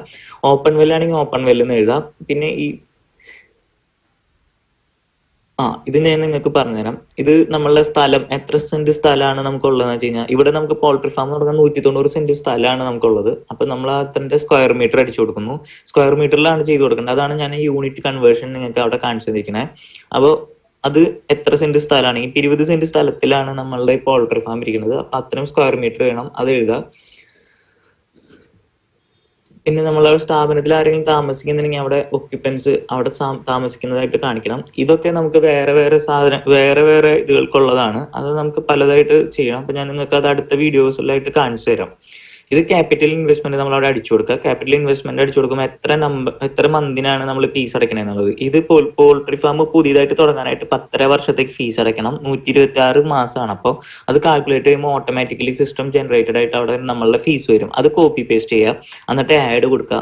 ആഡിന്റെ അവിടെ ഇവിടെ ഇട്ട് അങ്ങനെ ചെയ്യുക, ആഡ് ചെയ്യുക. അപ്പൊ അത് ആഡ് ആയി പോകും. ഇനി പ്രോഡക്റ്റ്, ഇതൊരു പോൾട്രി ഫാമിന്റെ എക്സാമ്പിൾ ആണ്. അപ്പൊ അവിടെ raw material poultry farm for rearing, എത്ര ചിക്കൻസിനുള്ള പോൾട്രി ഫാം ആണ് നമ്മൾ അവിടെ ചെയ്യുന്നതെന്ന് നോക്കിയിട്ട് എത്ര ചിക്കൻസിനുള്ളതാണ്. ഇവിടെ 2850 ചിക്കൻസ് പെർ ബാച്ച് ആണ് നമ്മൾ ചെയ്യുന്നത്. അപ്പൊ അവിടെ റോ മെറ്റീരിയലിന്റെ അവിടെ ക്വാണ്ടിറ്റിയും നമ്പേഴ്സും അടിച്ചു കൊടുക്കാം. ഇനി പ്രോഡക്ട്സ് ആകുമ്പോൾ ഇവിടുത്തെ പ്രോഡക്ട്സ് എന്ന് പറയുന്നത് ചിക്കൻസ് ആണ് പെർ ബാച്ച് കൊടുക്കുക. അത് നമ്പേഴ്സ് സെലക്ട് ചെയ്യുക. എന്നിട്ട് 2500 കൊടുക്കുക, ആഡ് കൊടുക്കുക. അപ്പൊ അത് ആഡ് ആയി വരും. എന്നിട്ട് എയർ എമിഷൻ, അവിടെ ഒരു എയർ എമിഷൻ എന്ന് പറഞ്ഞൊരു സാധനം കാണും. അവിടെ നമ്മൾ സ്റ്റാക്കിന്റെ ഡീറ്റെയിൽസ്, ബോയിലർ ഒക്കെ ഉണ്ടെന്ന് വെച്ചാൽ ആഡ് ചെയ്യണം. പോൾട്രി ഫാം ആയതുകൊണ്ട് ഇവിടെ ആകുള്ളത് ഒരു DG സെറ്റ് ആണ്. അപ്പൊ DG സെറ്റിന്റെ ഡിസ്റ്റൻസും അതിന്റെ ഡീറ്റെയിൽസും ആണ് ഞാൻ ഇവിടെ ആഡ് ചെയ്യണത്. അത് ഇതിന്റെ കാര്യത്തിലായതുകൊണ്ട് ഇങ്ങനെ വരും. വേറെ ഇപ്പൊ ഹോസ്പിറ്റൽ ഇതൊക്കെയാണെന്ന് വെച്ച് കഴിഞ്ഞാൽ എന്തെങ്കിലും വേറെ ബോയിലറോ അങ്ങനെ എന്തെങ്കിലും ഒക്കെ ഉണ്ടെന്ന് വെച്ച് കഴിഞ്ഞാൽ അത് ആഡ് ചെയ്യണം. ഇതിപ്പോ സ്റ്റാക്ക് മാത്രമാണ് അവിടെ ഉള്ളത്, ഒരു ഡീസൽ ജനറേറ്റർ മാത്രമാണ് ഉള്ളത്. ആഡ് ചെയ്തതിന് ശേഷം ഇവിടെ ഡീറ്റെയിൽസ് വന്നൊന്ന് ചെക്ക് ചെയ്യുക. വാട്ടർ കൺസപ്ഷൻ അവിടെ വെള്ളം ടോട്ടൽ വെള്ളം ഇവിടെ എത്ര യൂസ് ചെയ്യണമെന്നുള്ളതാണ് നമ്മൾ അവിടെ അടിച്ചു കൊടുക്കേണ്ടത്. ഇവിടെ 4000 ലിറ്റർ ആണ്. അപ്പൊ അവിടെ 4 കിലോ ലിറ്റർ പെർ ഡേ എന്നാണ് നമ്മൾ അടിച്ചു കൊടുക്കേണ്ടത്. വാട്ടർ കൺസപ്ഷൻ 4000 ലിറ്റർ ആയിട്ട് ഇവിടെ ലിറ്റർ പെർ ഡേ എന്നുള്ളത് ലിറ്റർ പെർ ഡേയും കിലോ ലിറ്റർ പെർ ഡേ എന്നുള്ളത് കിലോ ലിറ്റർ ആയിട്ടും അടിച്ചു കൊടുക്കണം. ഇവിടെ നമ്മൾ 4 അടിച്ചു കൊടുക്കേണ്ടത്. വേസ്റ്റ് വാട്ടർ ആണ്. ഇവിടെ വേസ്റ്റ് വാട്ടർ ജനറേഷന്റെ ഡീറ്റെയിൽസ് ആണ് ചോദിച്ചിരിക്കുന്നത്. 5 അപ്പൊ 500 ആണ്. അപ്പൊ 0.5 വരും. സോളിഡ് വേസ്റ്റ് മാനേജ്മെന്റ് എന്നുള്ളത് നമ്മൾ പോൾട്രി ഫാമിന് സോളിഡ് വേസ്റ്റ് ആയിട്ട് വരുന്നില്ല. വരുന്നത് അത് നമ്മൾ ആ ബയോഗ്യാസിലോട്ട് ഇടാണ്. അത് നമ്മൾ ബയോഗ്യാസിന്റെ ഫോട്ടോ അടക്കം നമ്മൾ അവിടെ അപ്ലോഡ് ചെയ്യണം സൈറ്റ് പ്ലാനിൽ. പിന്നെ ഇവിടെ നമ്മൾ ആഡ് ചെയ്യാനായിട്ട് ഒരുപാട് ഡോക്യുമെന്റ്സ് ഉണ്ട്. ഇവിടെ പോൾട്രി ഫാമിനായിട്ട് നമ്മളിപ്പോൾ ആകെ നേരത്തെ തന്നെ ലാൻഡ് ടാക്സ്, ലാൻഡ് ഡോക്യുമെന്റ് ഒക്കെ സ്കാൻ ചെയ്ത് റെഡിയാക്കി വെച്ചിട്ടുണ്ടായിരുന്നു. അത് നമ്മളിവിടെ അപ്ലോഡ് ചെയ്യാം. പോൾട്രി ഫാമിനാവുമ്പോൾ എല്ലാ സ്ഥാപനങ്ങൾക്കാവുമ്പോൾ ഒരുപാട് ഡോക്യുമെന്റ്സ് ആവശ്യം വരും. അതിൽ ആവശ്യമുള്ളത് മാത്രം ഇതൊരു എക്സാമ്പിൾ ആയതുകൊണ്ട് നിങ്ങൾക്ക് എങ്ങനെ ആഡ് ചെയ്യാന്നുള്ളതിനെ കുറിച്ച് മാത്രമാണ് ഞാൻ പറയുന്നത്. അതുപോലെയാണ് ഡോക്യുമെന്റ്സ് ആഡ് ചെയ്യേണ്ടതെന്ന് മാത്രം പറഞ്ഞു തരുന്നത്. ഇനി അഡീഷണൽ ആയിട്ട് ഇപ്പൊ ഈ ഇതുകളൊക്കെ കഴിഞ്ഞ് കഴിഞ്ഞാൽ അഡീഷണൽ ആയിട്ട് എന്തെങ്കിലും ചെയ്യാനുണ്ടെങ്കിൽ ഇത് സേവ് കൊടുക്കുക. സേവ് കൊടുത്തതിന് ശേഷം ഒരു പേജ് വരും. ഇങ്ങനെ കുറച്ച് ഡിലേ ഉണ്ടാവും അത് സേവ് ആവാനായിട്ട്. ഈ പേജിനകത്താണ് നമുക്ക് അഡീഷണൽ ആയിട്ട് ഇപ്പൊ അവിടെ പറയാത്ത എന്തെങ്കിലും നമ്മൾ ആഡ് ചെയ്യണമെങ്കിൽ അത് ഏത് ഡോക്യുമെന്റ് ആണ് നമ്മൾ ആഡ് ചെയ്യണമെന്നുള്ളത് കൊടുക്കുക. എന്നിട്ട് സേവ് കൊടുക്കുക. അപ്പൊ ഇത് സേവ് ആയി കഴിഞ്ഞാൽ ഇവിടെ 38% ഉണ്ടോ, അതുപോലെ ഇങ്ങനെ പെർസെന്റേജ് കാണിക്കും. അത് കഴിഞ്ഞാൽ സേവ് ആയി കഴിഞ്ഞ് കഴിഞ്ഞാൽ നമ്മളത് എക്സിറ്റ് കൊടുക്കുക. അപ്പൊ നമ്മളുടെ ഡോക്യുമെന്റ് സേവ് ആയി. എന്നിട്ട് നമ്മൾ ഈ മൊത്തത്തിലുള്ളത് സേവ് ചെയ്യാനായിട്ട് സബ്മിറ്റ് കൊടുക്കണം. ഇൻ പ്രോഗ്രസ് കൊണ്ട് സബ്മിറ്റ് കൊടുക്കണം. കംപ്ലീറ്റഡ് എന്ന് പറഞ്ഞു കൊടുക്കാൻ പാടില്ല. എന്നിട്ട് ഇൻ പ്രോഗ്രസ് കൊണ്ട് കൊടുത്തതിന് ശേഷം നമ്മൾ എല്ലാ ഡീറ്റെയിൽസും ഒന്ന് എല്ലാതും ഒന്ന് ചെക്ക് ചെയ്യുക. നമ്മൾ ചെയ്തതിൽ എന്തെങ്കിലും വ്യത്യാസം ഉണ്ടോ എന്നുള്ളത്. ഇനി അഥവാ എന്തെങ്കിലും വ്യത്യാസം വരുന്നുണ്ടെങ്കിൽ എഡിറ്റ് കൊടുക്കുക. എഡിറ്റ് കൊടുത്തിട്ട് നമുക്ക് എഡിറ്റ് ചെയ്ത് ക്ലിയർ ചെയ്യാവുന്നതാണ്. ഇനി എഡിറ്റ് കൊടുത്തിട്ട് നമ്മളുടെ എല്ലാ കാര്യങ്ങളും ചെയ്തിട്ടുണ്ടെങ്കിൽ ഫീസൊക്കെ ഒന്നുകൂടി ഒന്ന് ചെക്ക് ചെയ്യുക. അല്ലെങ്കിൽ കഴിഞ്ഞ് കഴിഞ്ഞാൽ കംപ്ലീറ്റഡ് പറഞ്ഞിട്ട് സബ്മിറ്റ് കൊടുക്കുക. കംപ്ലീറ്റഡ് പറഞ്ഞ് സബ്മിറ്റ് കൊടുക്കുമ്പോൾ ഇങ്ങനെ ഒരു പേജ് വരും. ഈ പേജിനകത്ത് നമുക്ക് ഓൺലൈനിലാണ് പൈസ അടയ്ക്കാനുള്ള ഓപ്ഷൻ ഉള്ളത് ഗവൺമെന്റിക്ക്. അപ്പൊ നമ്മൾ പ്രൊസീഡ് കൊടുക്കാം. അപ്പൊ ഇങ്ങനെ മറ്റൊരു പേജ് വരും. അപ്പൊ നെറ്റ് ബാങ്കിങ് ആണ് ക്രെഡിറ്റ് അതൊക്കെ ചെയ്യണമെന്ന് അങ്ങനെ കൊടുക്കുക. അപ്പൊ ഈ പേജ് വരും. ഈ പേജ് വന്നു കഴിഞ്ഞാൽ സാധാരണ നമ്മൾ ഓൺലൈൻ ബാങ്കിങ് ചെയ്യുന്ന അതേ സിസ്റ്റം തന്നെയാണ്. ക്രെഡിറ്റ് കാർഡ് വെച്ചിട്ടാണെങ്കിൽ ക്രെഡിറ്റ് കാർഡ് വെച്ച് നിങ്ങൾക്ക് ഓൺലൈൻ പേയ്മെന്റ് ചെയ്യാം. നിങ്ങളുടെ കാർഡ് നമ്പറും മറ്റു ഡീറ്റെയിൽസും ഒക്കെ അവിടെ ആഡ് ചെയ്ത് കൊടുക്കുക. എക്സ്പയറേഷൻ ഡേറ്റ് കൊടുക്കുക. പിന്നെ ഇന്റർനെറ്റ് ബാങ്കിങ് എന്ന് പറഞ്ഞിട്ട് ഇന്റർനെറ്റ് ബാങ്കിങ് ചെയ്യണമെന്ന് വെച്ച് കഴിഞ്ഞാൽ ഞാൻ സാധാരണ ഇന്റർനെറ്റ് ബാങ്കിങ് ആണ് ചെയ്യാറ്. അപ്പോൾ ആക്സിസ് ബാങ്ക് ചെയ്യുന്ന വെച്ചാൽ ആക്സിസ് ബാങ്ക് ചെയ്യാം. സ്റ്റേറ്റ് ബാങ്ക് ഓഫ് ഇന്ത്യ ഏത് ബാങ്ക് വേണമെങ്കിലും നമുക്ക് ചെയ്യാം. അവിടെ ബാങ്കിന്റെ ഓപ്ഷൻസ് വരും. അത് കഴിഞ്ഞാൽ മേക്ക് പേയ്മെന്റ് കൊടുക്കുക. ഇന്റർനെറ്റ് ബാങ്കിങ് സാധാരണ ചെയ്യുന്ന പോലെ തന്നെയാണ് ഇത് ചെയ്യുന്നത്. NEFT ഈ NEFT ചെയ്യലത് നമ്മൾ ഓൺലൈൻ വഴി EFT ചലാൻ നമ്മൾ ക്രിയേറ്റ് ചെയ്യണം. ഞങ്ങൾക്ക് പറഞ്ഞുതരാം. ഇങ്ങനെ നമുക്കൊരു ചലാനിൽ കൊടുത്തു കഴിഞ്ഞാൽ ചലാനായിട്ട് ക്രിയേറ്റ് ചെയ്ത് വരും. അത് നമ്മൾ ഇവിടെ എല്ലാം ഇത് ഓക്കെ കൊടുത്തിട്ട് പ്രിന്റ് കൊടുക്കുകയാണെങ്കിൽ ഇങ്ങനെ ഒരു പേജ് വരും. അപ്പൊ ഇവിടെ ഓട്ടോമാറ്റിക് ആയിട്ട് ഡൗൺലോഡ് ആവും. അപ്പോൾ ഡൗൺലോഡ് ആയി കഴിഞ്ഞാൽ ആ പേജ് ക്ലോസ് ചെയ്ത് അത് നിങ്ങൾക്ക് ഓപ്പൺ ചെയ്ത് കഴിഞ്ഞാൽ ആ EFT റെസിപ്റ്റ് തന്നെ വരും. അതല്ലെങ്കിൽ പ്രിന്റ് കൊടുത്തു കഴിഞ്ഞാൽ സേവ് ആസ് PDF പറഞ്ഞു കഴിഞ്ഞാൽ സേവ് ആവും. അത് സേവ് ആക്കി വെച്ച് കഴിഞ്ഞാൽ ഇത് രണ്ടും ഈ ചെല്ലാൻ നമ്മ കൊണ്ടുപോയിട്ട് ബാങ്കിൽ കൊണ്ടുപോയി കൊടുത്താൽ ഒരു ചെക്കും കൂടി കൊടുത്തു കഴിഞ്ഞാൽ നമുക്ക് ഇത്ര രൂപയുടെ ഈ Kerala state pollution control board online EFTയിലോട്ട് കയറ്റാനായിട്ടുള്ള ഓപ്ഷൻ നിങ്ങൾക്ക് കിട്ടും. അപ്പൊ നിങ്ങൾക്ക് ഇതടക്കം ചെയ്യാവുന്നതാണ്. അപ്പോൾ ഇത്തരത്തിലാണ് കേരള സ്റ്റേറ്റ് പൊല്യൂഷൻ കൺട്രോൾ ബോർഡിന്റെ കൺസെന്റിനായിട്ട് സാധാരണ ഇൻഡസ്ട്രീസിന് വേണ്ടി അപ്ലിക്കേഷൻ കൊടുക്കേണ്ടത്. ഞാനത് ഒരു എക്സാമ്പിൾ ആണ് നിങ്ങൾക്ക് കാണിച്ചു തന്നത് സാധാരണക്കാർക്ക് മനസ്സിലാവാൻ വേണ്ടിയിട്ട്. അപ്പോൾ ഇതിൽ ഡോക്യുമെന്റ്സ് ആഡ് ചെയ്യേണ്ട സ്ഥലത്ത് ഇനിയും ധാരാളം ഡോക്യുമെന്റ്സുകൾ ആഡ് ചെയ്യണം. ഞാൻ ഈ സാമ്പിൾ വീഡിയോ ആയതുകൊണ്ട് മാത്രം ഡോക്യുമെന്റ്സ് ആഡ് ചെയ്യേണ്ടത് എങ്ങനെയെന്ന് നിങ്ങൾക്ക് മനസ്സിലാവാൻ വേണ്ടിയിട്ട് 3 ഡോക്യുമെന്റ്സ് മാത്രം ഇതിനകത്ത് ആഡ് ചെയ്തിട്ടുള്ളൂ. ഡോക്യുമെന്റ്സ് ആഡ് ചെയ്യുന്ന സ്ഥലത്താണ് കുറെ ഡൗട്ട്സ് ഒക്കെ ആൾക്കാർ വരാം. അപ്പോൾ ഇൻഡസ്ട്രിയുടെ പ്രവർത്തനങ്ങൾ അനുസരിച്ച് പൊല്യൂഷൻ കൺട്രോൾ ബോർഡ് കാറ്റഗറൈസേഷൻ ചെയ്തിട്ടുണ്ട്. ഗ്രീന്, ഓറഞ്ച്, റെഡ്, വൈറ്റ് എന്നുള്ള കാറ്റഗറൈസേഷൻ ചെയ്തിട്ടുണ്ട്. അപ്പോൾ ആ കാറ്റഗറൈസേഷൻ അനുസരിച്ച് ഡോക്യുമെന്റ്സ് അപ്ലോഡ് ചെയ്യുന്നതിലും വ്യത്യാസങ്ങൾ വരും. പൊല്യൂഷൻ കൺട്രോൾ ബോർഡിന്റെ വെബ്സൈറ്റിൽ തന്നെ കൂടുതൽ ഡീറ്റെയിൽസ് ഇതിനെക്കുറിച്ച് കൊടുത്തിട്ടുണ്ട്. ഏതെങ്കിലും രീതിയിൽ നിങ്ങൾക്ക് എന്റെ സഹായം വേണമെങ്കിൽ എന്നെ ഫോണിൽ നേരിട്ട് ബന്ധപ്പെടാവുന്നതാണ്. വീഡിയോടൊപ്പം എന്റെ നമ്പർ ഞാൻ കൊടുത്തിട്ടുണ്ട്. എന്റെ വീഡിയോ നിങ്ങൾക്ക് ഇഷ്ടമായെങ്കിൽ ലൈക്ക് ചെയ്യുക. എന്തെങ്കിലും സജഷൻസ് ഒക്കെ ഉണ്ടെന്ന് വെച്ച് കഴിഞ്ഞാൽ കമന്റ് ചെയ്യാൻ മറക്കരുത്. പിന്നെ ഇത് മറ്റുള്ളവർക്ക് ഉപകാരം മറക്കരുത്. എല്ലാവർക്കും ഇതാണ് മുമ്പായിട്ട് ചോദിച്ചാൽ വീഡിയോ ലിങ്ക് ചോദിച്ചാൽ ഇതാണ് ഞങ്ങളുടെ കൺസെന്റ് എടുക്കുന്നതിന്റെ ആ സൈറ്റ് എന്ന് പറഞ്ഞത് കേട്ടോ. ഒന്നും നമ്മൾ കാണണ്ടല്ലേ, ഇതിന്റെ അതിന്റെ താഴെ ഭാഗമാണ് ഈ കാണുന്നത്. ഈ ഇത് കാണാമല്ലോ, ഇതിന്റെ ഇത് കണ്ടോ ഇവിടെ ഈ നീല ഈ ക്ലിക്ക് Okay. ഇന്റഗ്രേറ്റഡ് കൺസെന്റ് എന്ന് പറയുന്ന ഈ താഴത്തെ ലൈൻ നീലയുള്ള ഞാൻ ഈ കേസർ ഓടിക്കുന്ന ഭാഗം ഈ 4 എണ്ണം വീഡിയോ ലിങ്ക് ഞാനിപ്പോ കാണിച്ച വീഡിയോ ഒക്കെ ഇതിനകത്ത് ഈ ലിങ്ക് നിങ്ങൾക്ക് നേരിട്ട് ക്ലിക്ക് ചെയ്ത ആ വീഡിയോയിലേക്ക് പോകുന്നത് കേട്ടോ. Alright, sir. ഈ 4 integrated consent establish, click renewal, biomedical, complaint, ഇത് 4 നിങ്ങൾക്ക് ഞാൻ ഈ കാണിച്ച വീഡിയോ ആണ്. അതുകൊണ്ട് നിങ്ങൾ വീഡിയോ അന്വേഷിച്ച് നടക്കണം. നിങ്ങൾക്ക് നിങ്ങളുടെ സൈറ്റിൽ നിന്ന് വീഡിയോ നേരിട്ട് കിട്ടുന്നതാണ്. ഹലോ സാറേ. പറഞ്ഞോ. ഹലോ സാറേ, എന്റെ പേര് അബിൽ എന്നാണ് സാറേ. ഇപ്പൊ ഞാൻ പ്ലാൻ ചെയ്യണേ MS സ്റ്റീലിന്റെ വാൾ ബ്രാക്കറ്റ് ഉണ്ടാക്കാനായിട്ടാണ്. ഇപ്പോ മെഷീൻ ഓൾറെഡി പർച്ചേസ് കഴിഞ്ഞു, അതിന്റെ മേക്കിംഗ് കഴിഞ്ഞു, സ്ഥലം ഓക്കെ, ലാൻഡിന്റെ പൊസിഷൻ സർട്ടിഫിക്കറ്റ് കിട്ടി, അത് ഡ്രൈ ലാൻഡ് ആണ്. ഇപ്പോ പ്ലാനും വരച്ചു. ഇനി നെക്സ്റ്റ് സ്റ്റെപ്പ് എന്താ? പൊല്യൂഷൻ കൺട്രോൾ ബോർഡ് പോയിട്ട് നിങ്ങൾ അവിടെ കെട്ടിടം പണിതോ? ഇല്ല, കെട്ടിടം പണിഞ്ഞിട്ടില്ല. ലാൻഡിന്റെ പൊസിഷൻ സർട്ടിഫിക്കറ്റ് കിട്ടിയിട്ടുള്ളൂ, ഡ്രൈ ലാൻഡ് എന്നുള്ള. നിങ്ങൾ ചെയ്യേണ്ടത്, നിങ്ങളിപ്പോ നിങ്ങളെവിടെ, നിങ്ങളുടെ തൃശ്ശൂർ അവിടെ കെട്ടിടത്തിന്റെ പ്ലാൻ ഉണ്ടല്ലോ എന്ന് വെച്ച് കഴിഞ്ഞാൽ എത്ര ഭാഗം പ്ലാൻ. 1200. ഓക്കെ, നിങ്ങളുടെ ഞാൻ മുമ്പേ ഉണ്ടായിരുന്നു, ഞാൻ ഈ പ്ലാൻ കാണിച്ചപ്പോ ഉണ്ടായിരുന്നു. കണ്ടു 100 സെന്റിമീറ്ററില് അത് ഞാൻ ചെയ്യാം. 100 മീറ്റർ. അതുപോലെ നിങ്ങൾ നിങ്ങളുടെ ഇത് നിങ്ങളുടെ ആ സ്ഥലം, കെട്ടിടം സ്ഥലം അകത്ത് കാണിച്ച ഇങ്ങനെ ഹാച്ച് ചെയ്തേക്കണ കെട്ടിടം. അപ്പൊ അതിന്റെ ഈ ഭാഗത്തൊക്കെ ബൗണ്ടറി എത്ര കാണിച്ചിട്ട് ഇതുപോലെ ഡ്രോയിങ് വരച്ചാൽ നിങ്ങളുടെ മറ്റേ വലിയ പ്ലാൻ വേണ്ട, ഇതുപോലെ ഡ്രോയിങ് വരച്ചിട്ട് നിങ്ങളുടെ മെഷീൻ വെക്കുന്ന ലൊക്കേഷൻ കാണിച്ചിട്ട് നിങ്ങൾ ഈ മുമ്പേ പറഞ്ഞ പോലെ തന്നെ കൺസെന്റ് എസ്റ്റാബ്ലിഷ് അപേക്ഷിക്കുക. ഓൺലൈൻ മുഖേന ഓൺലൈൻ അപേക്ഷിക്കുക. പൊല്യൂഷൻ കൺട്രോൾ ബോർഡിന്റെ ഓഫീസിലേക്ക് വരേണ്ട ആവശ്യമില്ല. ഒന്നുമില്ല, നിങ്ങൾക്ക് തന്നെ ചെയ്യാൻ പറ്റുന്ന തന്നെ ചെയ്യാം. ആ വീഡിയോ വേണ്ട തന്നെ ചെയ്താൽ മതി.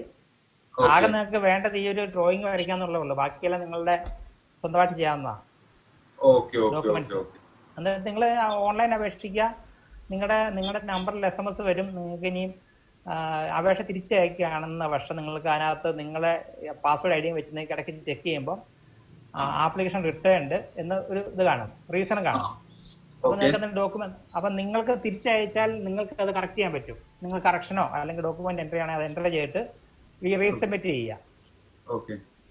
റീസബ്മിറ്റ് ചെയ്യുമ്പോൾ വീണ്ടും ഈ സാധനം പൊല്യൂഷൻ, അത് നിങ്ങൾക്ക് തിരിച്ചയച്ച അപേക്ഷ റീസബ്മിറ്റ് ചെയ്യുന്നത് വരെ നിങ്ങളുടെ കയ്യിലായിരിക്കും കിടക്കുന്നത്. റീസബ്മിറ്റ് ചെയ്യാനേ പൊല്യൂഷൻ കൺട്രോളിൽ പോകത്തുള്ളൂ. ഇതിന്റെ ഇടയിൽ നമുക്ക് കെട്ടിടം പണി സ്റ്റാർട്ട് ചെയ്യാൻ പറ്റും ഇതിന്റെ ഇടയിൽ, അല്ലെങ്കിൽ വെയിറ്റ് ചെയ്യണം? അല്ല, അതിന്റെ കാര്യം വെച്ചാൽ ഈ ഇൻ കേസ് ഇപ്പൊ അടുത്തൊരു വീടൊക്കെ ഉണ്ടെങ്കിൽ ആ ദൂരപരിധി പ്രശ്നം ഉണ്ടെങ്കിൽ അത് ജസ്റ്റ് ഒന്ന് പൊല്യൂഷൻ കൺട്രോൾ വന്ന് കാണുന്ന നല്ലതായിരിക്കും. ഞാൻ എന്തായാലും സാറിന്റെ നമ്പറിലേക്ക് ഞാൻ 2 ദിവസം കഴിഞ്ഞ് ഒന്ന് വാട്സ്ആപ്പ് ചെയ്യാം. സാർ ഒന്ന് ചെക്ക് ചെയ്യാൻ പറ്റില്ലേ സാറിന്? എവിടെ വീട്, എവിടെ സ്ഥലം, എവിടെ? ഇത് തൃശ്ശൂരാണ് സ്ഥലം, കൊടകര. അപ്പൊ സാറെ പിന്നെ ഒരു ഡബിൾ ഈ MS സ്റ്റീലിന്റെ ബ്രാക്കറ്റ് ഉണ്ടെങ്കിൽ ഏത് കാറ്റഗറിയിലാ വരാ? അതിനകത്ത് നിങ്ങൾ ലെയ്ത്ത് എന്നാ മെഷീൻ ഉപയോഗിക്കുന്നത്? അത് പഞ്ചിങ് മെഷീൻ ആണ് യൂസ് ചെയ്യുന്നത്. കട്ടിങ് പ്ലെയിൻ ഷീറ്റ് വന്നിട്ട് അത് കട്ട് ചെയ്തെടുക്കണം. കട്ടിങ് വെച്ച് കഴിഞ്ഞാൽ സൗണ്ടുള്ള കട്ടിങ് ആണോ അതോ സൗണ്ട് കുറഞ്ഞ കട്ടിങ് ആണോ? സൗണ്ട് ഇത് ഡൈ വെച്ച് പഞ്ചിങ് കട്ടിങ് ആണ് വരുന്നത്. മേലേന്ന് പഞ്ചിങ് കട്ടിങ് സൗണ്ട് കാണത്തില്ലല്ലോ. ഇല്ലില്ല. അപ്പൊ ഈ ലേത്ത് പോലെയുള്ള സൗണ്ടേ കാണത്തതായിരിക്കുമല്ലോ പഞ്ചിങ്. ഓവർ സൗണ്ട് ഉള്ള സംഭവമല്ല മെഷീൻ. അപ്പൊ പിന്നെ മിക്കവാറും അത് നിങ്ങൾക്ക് ലൈറ്റ് എഞ്ചിനീയറിംഗ് വർക്ക്ഷോപ്പിന്റെ ഇതുണ്ട്, പ്രൊവിഷൻ ഉണ്ട്. സാധാരണ ഈ ഗേറ്റ് ഗ്രില്ല് ഒക്കെ കൊടുക്കുന്നതിനകത്ത് കട്ടിങ്, ഗ്രൈൻഡിങ്, അതുപോലെ തന്നെ വെൽഡിങ് എന്ന് പറഞ്ഞൊരു സെക്ഷൻ ഉണ്ട്. അത് ലൈറ്റ് എഞ്ചിന് വരുന്ന ഗേറ്റ് ആൻഡ് ഗ്രില്ലെന്ന് കൊടുത്തെങ്കിൽ ഈ ആക്ടിവിറ്റീസ് നടക്കുന്നതാണെങ്കിൽ. പിന്നെ മെഷീൻ മാനുഫാക്ചറിങ് വേണ്ടി വേറെ ഒരു കാറ്റഗറി ഇപ്പോൾ ഉണ്ട്, മെഷീൻ മാനുഫാക്ചറിങ്. എനിക്കത് സൈറ്റിലേക്ക് അപ്ലോഡ് ചെയ്തിട്ടില്ലായിരിക്കും, 2 ദിവസം ഒരാഴ്ച കഴിയുമായിരിക്കും. മെഷീൻ മാനുഫാക്ചറിങ് ഉണ്ട്, ലേത്ത് പോലെ സാധനങ്ങൾ. അപ്പൊ അതിനകത്ത് ഏതാണ് കാറ്റഗറി മിക്കവാറും നിങ്ങൾ ഗ്രീനി പറ്റാൻ വഴിയുള്ളൂ. അപ്പൊ ഒരു 3-4 മീറ്റർ അത് വീടിലേക്ക് നിങ്ങൾക്ക് ചെയ്യാവത്.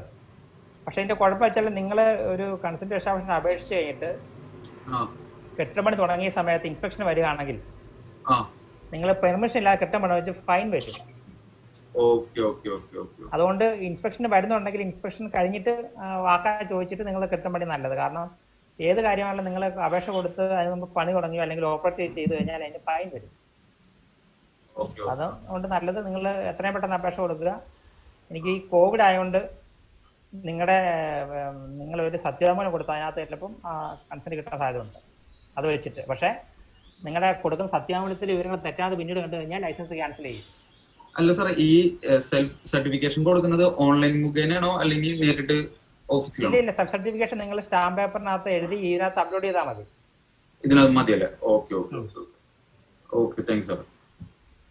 സാർ ഒരു ഡൗട്ട്. ചോദിച്ചോ. ഹലോ, നമ്മള് ഈ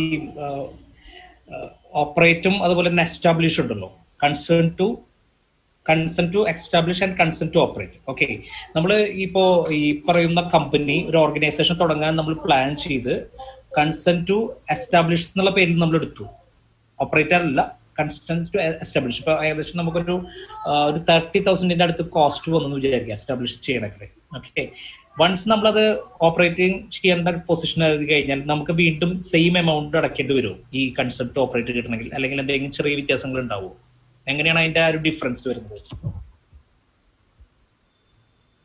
കൺസെന്റ് ടു എസ്റ്റാബ്ലിഷ് ഓപ്പറേറ്റ് എന്ന് പറയുമ്പോൾ ഒരിക്കലും നിങ്ങളുടെ ഫീസ് നിങ്ങൾക്ക് ഇപ്പം എത്ര ഫീസ് അടച്ചാലും ആ ഫീസ് നഷ്ടമാകത്തില്ല. കാരണം നിങ്ങളിപ്പോൾ ഒരു 5 ലക്ഷം രൂപയ്ക്കുള്ള ഫീസ് അടച്ചു നിങ്ങൾ കൺസെന്റ് ടു എസ്റ്റാബ്ലിഷ് ചെയ്യുമ്പോൾ 5 വർഷത്തായിരുന്നത് 5 yearsന്. അതിപ്പം അത് ഗവൺമെന്റിന്റെ ഒരു പോളിസിയാണ്. കാരണം ഇടയ്ക്കിടയ്ക്ക് എല്ലാം ഇന്റർപ്രണേഴ്സിനെ വീണ്ടും വീണ്ടും ഓഫീസിൽ എടുത്തായിരിക്കാൻ വേണ്ടിയാണ് 5 വർഷം വെച്ചേക്കുന്നത്. അപ്പൊ നിങ്ങളിപ്പോ 1 വർഷം കൊണ്ട് നിങ്ങൾ പണി തീർത്ത് വെക്കുക 1 yearനകത്ത് നിങ്ങൾ വീണ്ടും കൺസെന്റ് ഓപ്പറേറ്റ് വരികയാണ്. അപ്പൊ നിങ്ങളുടെ 4 വർഷത്തെ ഫീസ് കിടപ്പുണ്ട് അവിടെ. പക്ഷെ നിങ്ങൾ കൺസെന്റ് ഓപ്പറേറ്റ് 5 വർഷത്തേക്കാണ്. അപ്പൊ നിങ്ങൾ 1 വർഷത്തെ ഫീസ് അടച്ചു കഴിഞ്ഞാൽ നിങ്ങൾക്ക് 5 വർഷത്തെ കൺസെന്റ് ഓപ്പറേറ്റ് കിട്ടും. വെച്ചാൽ നിങ്ങളുടെ ഫീസ് എത്ര വർഷം കഴിഞ്ഞു അത്ര വർഷത്തിന്റെ ബാക്കി അത് ആഡ് ഓൺ ചെയ്ത് വരും. ഒരിക്കലും നിങ്ങളുടെ ഫീസ് നഷ്ടപ്പെടത്തില്ല. അപ്പൊ ദാറ്റ് മീൻസ് നമുക്ക് ആ ഒരു ഫീസ് എന്ന് പറഞ്ഞ ഒരു അഡീഷണൽ അല്ല, നമുക്ക് ഇതിന്റെ ഒപ്പം തന്നെ അഡ്ജസ്റ്റഡ് ആയിട്ട് പോകുന്ന ഒരു ഫീ ആണ് അല്ലെ? അതെ, നിങ്ങൾ ഇപ്പം 5 വർഷത്തേക്ക് അടച്ചിട്ട് കൺസെന്റ് എസ്റ്റാബ്ലിഷ് എടുത്ത് 2 വർഷം കൊണ്ടാണ് നിങ്ങൾ എസ്റ്റാബ്ലിഷ് ചെയ്തെങ്കിൽ അടുത്ത 3 വർഷം നിങ്ങളുടെ ഫീസ് ബാലൻസ് കിടക്കുകയാണ്. പിന്നെ 2 വർഷത്തെ ഫീസ് അടച്ചു കഴിഞ്ഞാൽ 5 വർഷത്തെ കൺസെന്റ് ഓപ്പറേറ്റ് കിട്ടും. ഇതിൽ വേറൊരു ക്വസ്റ്റ്യൻ വന്നിരിക്കുന്നത് വൈറ്റ് കാറ്റഗറിയിലുള്ള ഇൻഡസ്ട്രീസ് ഏതൊക്കെയാണെന്ന് ചോദിച്ചിട്ടുണ്ട്. അപ്പൊ നമുക്ക് അതിന്റെ ഒരു ലിസ്റ്റ് നമുക്ക് സൈറ്റിൽ നിന്ന് എടുക്കാൻ പറ്റുന്നല്ല? സൈറ്റ് ലിസ്റ്റ് ഉണ്ട്. ജനറലി പറയാൻ പറ്റും. ഇപ്പൊ ഈ ചോദിച്ച ഫോട്ടോസ്റ്റാറ്റ്, തയ്യൽ കട, അങ്ങനെയൊക്കെ ഉള്ള കുറെ സാധനങ്ങളെല്ലാം വൈറ്റ് കാറ്റപ്പെട്ടേക്കാണ്. ഇപ്പൊ റീസെന്റ് ആയിട്ട് നമ്മുടെ ഈ ആയുർവേദ മറ്റേ ക്ലിനിക്കുകളൊക്കെ ഉണ്ടല്ലോ, ഡോക്ടർ മാത്രം ഇരിക്കുന്ന അങ്ങനെയുള്ള സാധനം എല്ലാം അങ്ങനെയുള്ള വയറ്റിപ്പെടുത്തുക. അതെന്ന് വെച്ചാൽ പൊല്യൂഷൻ തീരെ ഉണ്ടാകാൻ സാധ്യത ഇല്ലാത്ത സാധനം മുഴുവൻ വയറ്റിപ്പെടുത്തേക്കുക. അല്ല, അപ്പൊ അത് പഞ്ചായത്തിൽ നിന്ന് അവരൊരിക്കലും ഈ പൊല്യൂഷൻ എടുക്കാൻ പറയില്ല അങ്ങനത്തെ സ്ഥാപനങ്ങൾ ബേസിക്കലി അല്ല. അത് ഒരുപാട് പഞ്ചായത്തുകൾ പറഞ്ഞു വിടുന്നു. കാരണം പഞ്ചായത്തുകൾക്ക് ഈ ഞാൻ ഒഫീഷ്യലി പറയാൻ പാടില്ല, എന്നാലും പറയട്ടെ, പഞ്ചായത്തുകൾക്ക് ആരെങ്കിലും ഒക്കെ ദേഷ്യം ഉണ്ടെങ്കിൽ അവനോട് കൺസൾട്ട് എടുക്കാൻ പറയും. ആനയൊക്കെ വിടുന്ന ചെറുതിനെയൊക്കെ പിടിക്കും എന്ന് പറഞ്ഞ പോലെ ഒരുപാട് വിടുന്ന സ്ഥാപനങ്ങളുണ്ട്. അപ്പൊ ഓൾറെഡി ആയാലും ഇങ്ങനെയുള്ള സ്ഥാപനം മുഴുവൻ സെൻട്രൽ പൊല്യൂഷൻ കൺട്രോൾ ലിസ്റ്റ് ചെയ്ത് വെച്ചിട്ടുണ്ട്. ഇനി അല്ലാത്തത് കേരളത്തിൽ സ്പെഷ്യലായിട്ട് വരുന്നത് ഞങ്ങൾ ലിസ്റ്റ് ചെയ്ത് വെച്ചിട്ടുണ്ട്. പിന്നെ ഈ കൊണ്ടാട്ടം മേക്കിംഗ്, ഉണക്കമീൻ, വേറൊരാളുടെ ക്വസ്റ്റ്യൻ ആണ് അതിലുള്ളത്. കൊണ്ടാട്ടം മേക്കിംഗ്, ഉണക്കമീൻ ചിപ്സ് തുടങ്ങിയ സാധനങ്ങൾക്ക് ലൈസൻസ് എങ്ങനെയാണ് ചോദിച്ചിട്ടുണ്ട്? ലൈസൻസിനുള്ള പ്രൊസീജിയർ എല്ലാം ഒന്ന് തന്നെ. ഈ ഒറ്റ പ്രൊസീജിയർ മാത്രമേ ഉള്ളൂ ലൈസൻസ് എടുക്കാനായിട്ട്. ഈ ഓൺലൈനായിട്ട് അപേക്ഷിക്കാനുള്ള പ്രൊസീജിയർ അതിനകത്ത് പറഞ്ഞേക്കുന്ന ഡോക്യുമെന്റ്സ് എല്ലാം അത് തന്നെയുള്ളൂ. നിങ്ങൾക്ക് ഏതൊക്കെ ഡോക്യുമെന്റ്സ് ആണ് നിങ്ങളെ സംബന്ധിക്കുന്ന ആ ഡോക്യുമെന്റ്സ് മാത്രം വെക്കുക. പിന്നെ ഇതിനകത്ത് നിങ്ങൾ സാധാരണ ഇതെല്ലാം ഉണ്ടാക്കുന്ന ഗ്യാസിനകത്തായിരിക്കുമല്ലോ, ഗ്യാസ് വെച്ച് അടുപ്പിനകത്തുള്ള ഇതെല്ലാം ഉണ്ടാക്കുന്നത്. പിന്നെ ഉണക്കമീൻ ഉണ്ടാക്കുകയല്ലോ, ഉണക്കമീൻ നിങ്ങൾ കച്ചവടമല്ലേ ഉള്ളോ, അത് ഉണ്ടാക്കുന്നുണ്ടോ? അത് അദ്ദേഹത്തിന്റെ ക്വസ്റ്റ്യനിൽ അത് ക്ലാരിറ്റി ഇല്ല. അല്ല, ക്ലാരിറ്റി വേണം. ഉണക്കമീൻ എന്ന് വെച്ച് കഴിഞ്ഞാൽ ഉണക്കമീൻ എന്തായാലും നമുക്ക് പക്ഷേ ഡ്രയർ ഉപയോഗിച്ച് ചെയ്യാലോ. അങ്ങനെ വരികയാണെങ്കിൽ അല്ല, ബൾക്കായിട്ട് വാങ്ങിച്ച് പാക്കിംഗ് ആയിരിക്കുമല്ലോ. അതെ അതെ, ഒന്നില്ലെങ്കിൽ അങ്ങനെയായിരിക്കാം, അല്ലെങ്കിൽ ഡ്രയർ വെച്ചിട്ട് ചെയ്യുകയാണെങ്കിൽ. അല്ല, ഉണക്കമീനകത്ത് നമ്മളവിടെ പ്രോസസ്സിംഗ് ഇല്ല ശരിക്കും പറഞ്ഞു കഴിഞ്ഞാൽ. ഉണക്കമീനകത്ത് ഉപ്പിട്ട് നമ്മൾ ഡ്രൈ എന്നല്ലേ ഉള്ളൂ, അല്ലാതെ പൊല്യൂഷൻ വാട്ടർ പൊല്യൂഷൻ ഉണ്ടാകുന്ന വിധത്തിലുള്ള കഴുകലും അങ്ങനെയൊന്നും ഇല്ലല്ലോ. ഇല്ല ഇല്ല. അപ്പം സാധാരണ ഇപ്പം എൻ്റെ ഒരു കേരളത്തിലൊന്നും ഉണക്കമീൻ സംഭവം വന്നിട്ടില്ല അങ്ങനെയൊന്നും. പക്ഷെ ഇന്നത്തെ ചോദിച്ച ഈ ചിപ്സും അങ്ങനെയുള്ള സാധനമൊക്കെ പരാതി വന്നിട്ട് നമ്മുടെ കൺസിഡർ എടുത്തിട്ടുണ്ട്. കായംകുളത്തും എറണാകുളത്തും ഒക്കെ ഉള്ള എടുത്തിട്ടുണ്ട്. അത് നേരത്തെ ഒക്കെ വെച്ച് കഴിഞ്ഞാൽ ഈ നമ്മുടെ കശുവണ്ടി തൊണ്ടൊക്കെ ഇട്ട് പോയിക്കുന്ന പല സ്ഥലം ഉണ്ടായിരുന്നു. അപ്പൊ അങ്ങനെയുള്ള കംപ്ലൈന്റ് വന്നത്. പക്ഷേ ഈ ഗ്യാസ് ഒക്കെ ഇപ്പൊ ഉപയോഗിക്കുന്നിടത്തൊന്നും അങ്ങനെയുള്ള കംപ്ലൈന്റ് തീരെയില്ല. പിന്നെ അടുത്ത കടക്കാരൊക്കെ ഇവൻ വച്ചപിടിക്കുന്ന കണ്ടിട്ടുള്ള പരാതിയൊക്കെ ഉള്ളു. അതൊന്നും നമ്മൾ അത്ര ഇതാക്കത്തില്ല. അല്ല, ഇഷ്യൂ ഉള്ളതാണെങ്കിൽ പോകാനുള്ള സംവിധാനം ഒരുക്കാൻ പറയത്തുള്ളൂ. അങ്ങനെ അടച്ചുപൂട്ടും അങ്ങനെയുള്ള ഇഷ്യൂ. ഈ സഫീർ എന്ന് പറഞ്ഞ ഒരാൾ ചോദിച്ചിരിക്കുന്നത് കൺവെർട്ട് ഷോപ്പ് ലൈസൻസിനെ ഫ്ലോർ മിൽസിലേക്ക് എങ്ങനെ നമുക്ക് കൺവെർട്ട് ചെയ്യുന്ന സമയത്ത് അദ്ദേഹത്തിന്റെ ചിലപ്പോൾ ഒരു ഷോപ്പായിരിക്കാം ഒരു ട്രേഡിംഗ് ഷോപ്പ് എന്തെങ്കിലുമൊക്കെ ചെയ്യുന്ന ഒരാളായിരിക്കാം. അദ്ദേഹം അങ്ങനെ ഒരു ക്വസ്റ്റ്യൻ ചോദിച്ചിട്ടുണ്ട് സഫീർ. നമ്മളെ സംബന്ധിച്ച് ഈ കൺവേർഷൻ സംഭവമില്ല. ഓരോ സ്ഥാപനവും ഓരോ പുതിയ സ്ഥാപനമായിട്ട് കണക്കാക്കുന്നത്. അല്ല സാർ, ഞാൻ ചോദിച്ചത് ഹലോ സഫീറാണ് സാർ. ഞാൻ ചോദിച്ചത് ഓൾറെഡി ഷോപ്പായിട്ട് പ്രവർത്തിക്കുന്ന ഒരു സ്ഥാപനമാണ്, അത് ക്ലോസ് ചെയ്തിട്ട് ഒരു ഫ്ലോർ മില്ലായിട്ട് സ്റ്റാർട്ട് ചെയ്യാനാണ് ഉദ്ദേശിക്കുന്നത്. ഓക്കെ, അപ്പൊ അതിന് ഞങ്ങളെ സംബന്ധിച്ച് പൊല്യൂഷൻ കൺട്രോൾ സംബന്ധിച്ച് നിങ്ങളുടെ ഒരു പൊല്യൂഷൻ കൺട്രോൾ ബോർഡിന്റെ കൺസെന്റ് ഉള്ള സ്ഥാപനം മറ്റു സ്ഥാപനമാക്കുമ്പോഴാണ് കൺവേർഷൻ വരുന്നത്. നിങ്ങളുടെ ഷോപ്പിന് പൊല്യൂഷൻ കൺട്രോൾ ലൈസൻസ് ഉള്ള നിങ്ങളുള്ളൊരു സ്ഥാപനം നിങ്ങളൊരു ഷോപ്പ് നിങ്ങൾ ഫ്ലോർമിലാക്കുന്നു. അപ്പൊ അതൊരു പുതിയ സ്ഥാപനമാണ്. ഓൾറെഡി എക്സിസ്റ്റിംഗ് ആയിട്ടുള്ള ഒരു ബിൽഡിംഗ് ആയതുകൊണ്ട് കൺസെന്റ് എസ്റ്റാബ്ലിഷ് എന്ന് പറയുന്നതിന് പ്രസക്തി ഇല്ലാന്നില്ല. അപ്പൊ നിങ്ങൾക്ക് ചെയ്യാൻ പറ്റുന്നത്, നിങ്ങൾക്ക് ഓൾറെഡി മില്ലായിട്ട് അതിന്റെ ലൈസൻസ് ഇല്ലല്ലോ. ഇല്ല. അപ്പം നിങ്ങൾക്ക് കൺസെന്റ് എസ്റ്റാബ്ലിഷ് അപേക്ഷിക്കേണ്ടി വരും. കാരണം അവിടെ മെഷീൻ മേടിക്കുന്ന മുമ്പ് നിങ്ങൾ അതിന്റെ ലൊക്കേഷൻ അതിന്റെ സ്യൂട്ടബിലിറ്റി നോക്കണം. അപ്പൊ നിങ്ങൾ ആദ്യം തന്നെ ഇത് മെഷീനിൽ വെച്ചത് കൊണ്ടുവന്ന ചിലപ്പം അത് കൺസെന്റ് കിട്ടിയില്ലെന്ന് വരാം, വലിയ പ്രശ്നങ്ങളൊക്കെ ഉണ്ടാക്കി. അതുകൊണ്ട് നിങ്ങൾ എവിടെ സ്ഥലം എവിടെ? തൃശ്ശൂരാണ് എല്ലാവരും? ഞാൻ ആലുവ, എറണാകുളം. ആലുവ, ഓക്കെ. അപ്പൊ നിങ്ങൾ മെഷീൻ വെക്കുന്ന മുമ്പ് തന്നെ നിങ്ങളുടെ ഈ സൈറ്റ് പ്ലാനും കെട്ടിടത്തിന്റെ എല്ലാം വെച്ചിട്ട് ഇതുവരെ അപേക്ഷിക്കുക. എന്നിട്ട് എറണാകുളം ഇരിക്കുന്ന ഒരു ലേഡിയാണ് മിനി മേരിസം എന്ന് പറഞ്ഞിട്ട്, അവരെ നേരിട്ട് കണ്ട് അല്ലെങ്കിൽ ഫോൺ വിളിച്ച് ചോദിക്കുക, ഇങ്ങനെ സംഭവമാണ്, ലൈസൻസ് ഇത്ര ദൂരം ഉണ്ട് കിട്ടുമെന്ന് ചോദിക്കുക. കാരണം കുറച്ച് ഈ നാഷണൽ ഗ്രീൻ കുറച്ച് സ്ട്രിക്റ്റ് ആയതുകൊണ്ട് എല്ലാവർക്കും ഒരു പ്രശ്നമുണ്ട് തരുന്നതിന്. പണ്ട് നമുക്ക് എന്തെങ്കിലും സഹായം ചെയ്യാൻ പറ്റുമായിരുന്നു. ഇപ്പൊ പക്ഷെ അത് അങ്ങനെ ഒരു പ്രശ്നം നിൽക്കുന്നതുകൊണ്ട് ദൂരപരിധി ഉള്ളത് സ്ട്രിക്റ്റ് ആയിട്ട് ഫോളോ ചെയ്യാനാണ് പറഞ്ഞേക്കുന്നത്.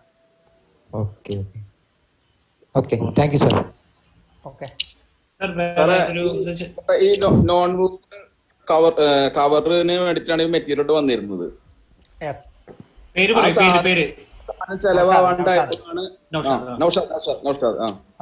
സാധനം ചെലവാണ്ടായപ്പോഴാണ് ഇപ്പൊ ഈ മാസ്ക് അടിക്കാൻ തുടങ്ങിയിരിക്കുന്നത്. കാരണം കവറായിട്ട് പോകുമ്പോൾ നമ്മളുടെ ശരീരത്തിന്റെ കുറെ അകലെ ഇരിക്കുന്ന സാധനം അത്രയും ബുദ്ധിമുട്ടെന്ന് പറഞ്ഞിട്ടാണ് ഈ സാധനം ഒഴിവാക്കിയിരിക്കുന്നത്. ആ സാധനമാണ് ഇപ്പൊ മുഖത്ത് വെച്ചിട്ട് നടക്കുന്നത്. അപ്പൊ അത് വെക്കുമ്പോ തന്നെ ഭയങ്കര അസ്വസ്ഥതയാണ്, നാരും അതൊക്കെ ആയിട്ട് ഭയങ്കര മൂക്കിലൊക്കെ കയറുന്ന കുറെ സംഭവങ്ങളുണ്ട്. ശരിക്കും ഒറിജിനൽ മെറ്റീരിയൽ ഒന്നല്ലല്ലോ, മാസ്കിന് ഉപയോഗിക്കുന്ന റൈറ്റ് മെറ്റീരിയൽ അല്ല സാധനം. അപ്പൊ അതിന് പൊല്യൂഷൻ കൺട്രോളിന്റെ ഭാഗത്ത് നിന്ന് എന്താണ് ചെയ്യാൻ പറ്റുക? അല്ല, ഈ പ്ലാസ്റ്റിക് എന്ന സാധനത്തിന്റെ പൊല്യൂഷൻ അത് വെറുതെ ഇരിക്കുമ്പോ ഒന്നും ചെയ്യത്തില്ല. അത് കത്തിക്കുമ്പോഴോ അല്ലെങ്കിൽ അത് ചൂട് ഉള്ള സാധനം ഇടുമ്പോഴാണ് ഇഷ്യൂ ഉണ്ടാകുന്നത്. അല്ലാതെ വെറുതെ പ്ലാസ്റ്റിക് പൊല്യൂഷൻ ഒന്നും ഇല്ല. ഇതൊരു ഫിസിക്കൽ സംഭവമാണ്. നമ്മളിപ്പോ ഒരു മാസ്ക് ഇടുമ്പോൾ നമുക്ക് ഉണ്ടാകുന്ന അസ്വസ്ഥ ഫിസിക്കലാണ്. അല്ലാതെ ഇപ്പൊ നമ്മളൊരു കമ്പിളി എടുത്ത് മുഖത്ത് കെട്ടിയാൽ നമുക്ക് പ്രശ്നമുണ്ടെന്ന് വെച്ചാൽ കമ്പിളി മോശമാണെന്ന് അർത്ഥമല്ല, നമുക്കുള്ള ഇറിറ്റേഷനാണ് പ്രശ്നം. അല്ലാതെ ഈ മെറ്റീരിയൽ ഇഷ്യൂ അല്ലത്. പ്ലാസ്റ്റിക് വെറുതെ ഇടുന്ന കഴിഞ്ഞാൽ ഒന്നും നമുക്ക് കുഴപ്പമില്ല. പിന്നെ ഈ നോൺ മൂവ്മെന്റ് എന്ന് പറയുന്നത് ഇപ്പൊ അത് മാസ്ക് അടിച്ച് വരിക, നമുക്ക് ആവശ്യമുണ്ട് ഉപയോഗിച്ചാൽ മതി. നമുക്കല്ലെങ്കിൽ വേറെ മാസ്ക് മേടിക്കാൻ കിട്ടും, തുണിയുടെ അതുപോലെ തന്നെ ബനിയൻ ടൈപ്പ് ക്ലോത്തിന്റെ ഒക്കെ മാസ്ക് ഉണ്ട് ഓൾറെഡി. അപ്പൊ അതിന് പൊല്യൂഷൻ ഒന്നുമില്ല. കാരണം മാനുഫാക്ചറുമായിട്ട് സംബന്ധിച്ച് നമുക്കൊന്നും ചെയ്യാനില്ല ഈ മാസ്കിന്റെ. പ്രത്യേകിച്ച് ഈ കാലഘട്ടത്തിൽ പ്ലാസ്റ്റിക് വീണ്ടും ഗവൺമെന്റ് അനുവദിച്ചല്ലോ ഉപയോഗിക്കാൻ. കാരണം നമ്മുടെ ഇപ്പോഴത്തെ ഒരു പ്രത്യേക പരിസ്ഥിതിയിലെ പല കാര്യങ്ങളിലും നമുക്കൊരു റെസ്ട്രിക്ഷൻ കൊണ്ടുപോകാൻ പറ്റാത്ത സ്ഥിതിയാണ്. അപ്പം അത് തന്നെ നോൺ മൂവ്മെന്റ് നിരോധിക്കുന്ന കാര്യത്തിൽ ഗവൺമെന്റ് തീരുമാനം എടുത്തിട്ടൊന്നുമില്ല.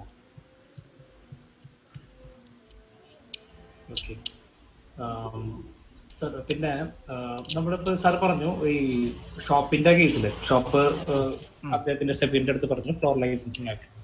സാർ നേരത്തെ അതുപോലെ പറഞ്ഞിരുന്ന സംഭവമാണ് ഫ്ലോർ മില്ലിന്റെ ശബ്ദം കുറയ്ക്കാനായിട്ട് നമുക്ക് ഗ്ലാസ് ഡോറുകൾ വെക്കാം എന്ന് പറയുന്ന സംഭവം. അപ്പോൾ ഇത്തരം ഷോപ്പിംഗ് സെന്ററുകളിൽ മെയിൻ ആയിട്ടുള്ള ഷോപ്പിംഗ് സെന്ററുകളിൽ അങ്ങനെ ഒരു ഔട്ട്ലെറ്റ് തുടങ്ങുന്നത് നമുക്ക്, ഞാൻ ഡൗട്ടാണ് ചോദിക്കുന്നത്, ബേസിക്കലി അത്തരം ഒരു പരിസ്ഥിതി മലിനീകരണത്തിന്റെ ഭാഗമായിട്ട് റിജക്ട് ചെയ്യാൻ സാധ്യതയുണ്ടോ ഇൻ കേസ് അങ്ങനെ നമ്മൾ ഗ്ലാസ് ഡോറുകളൊക്കെ വെച്ചുകൊണ്ട് നമ്മൾ?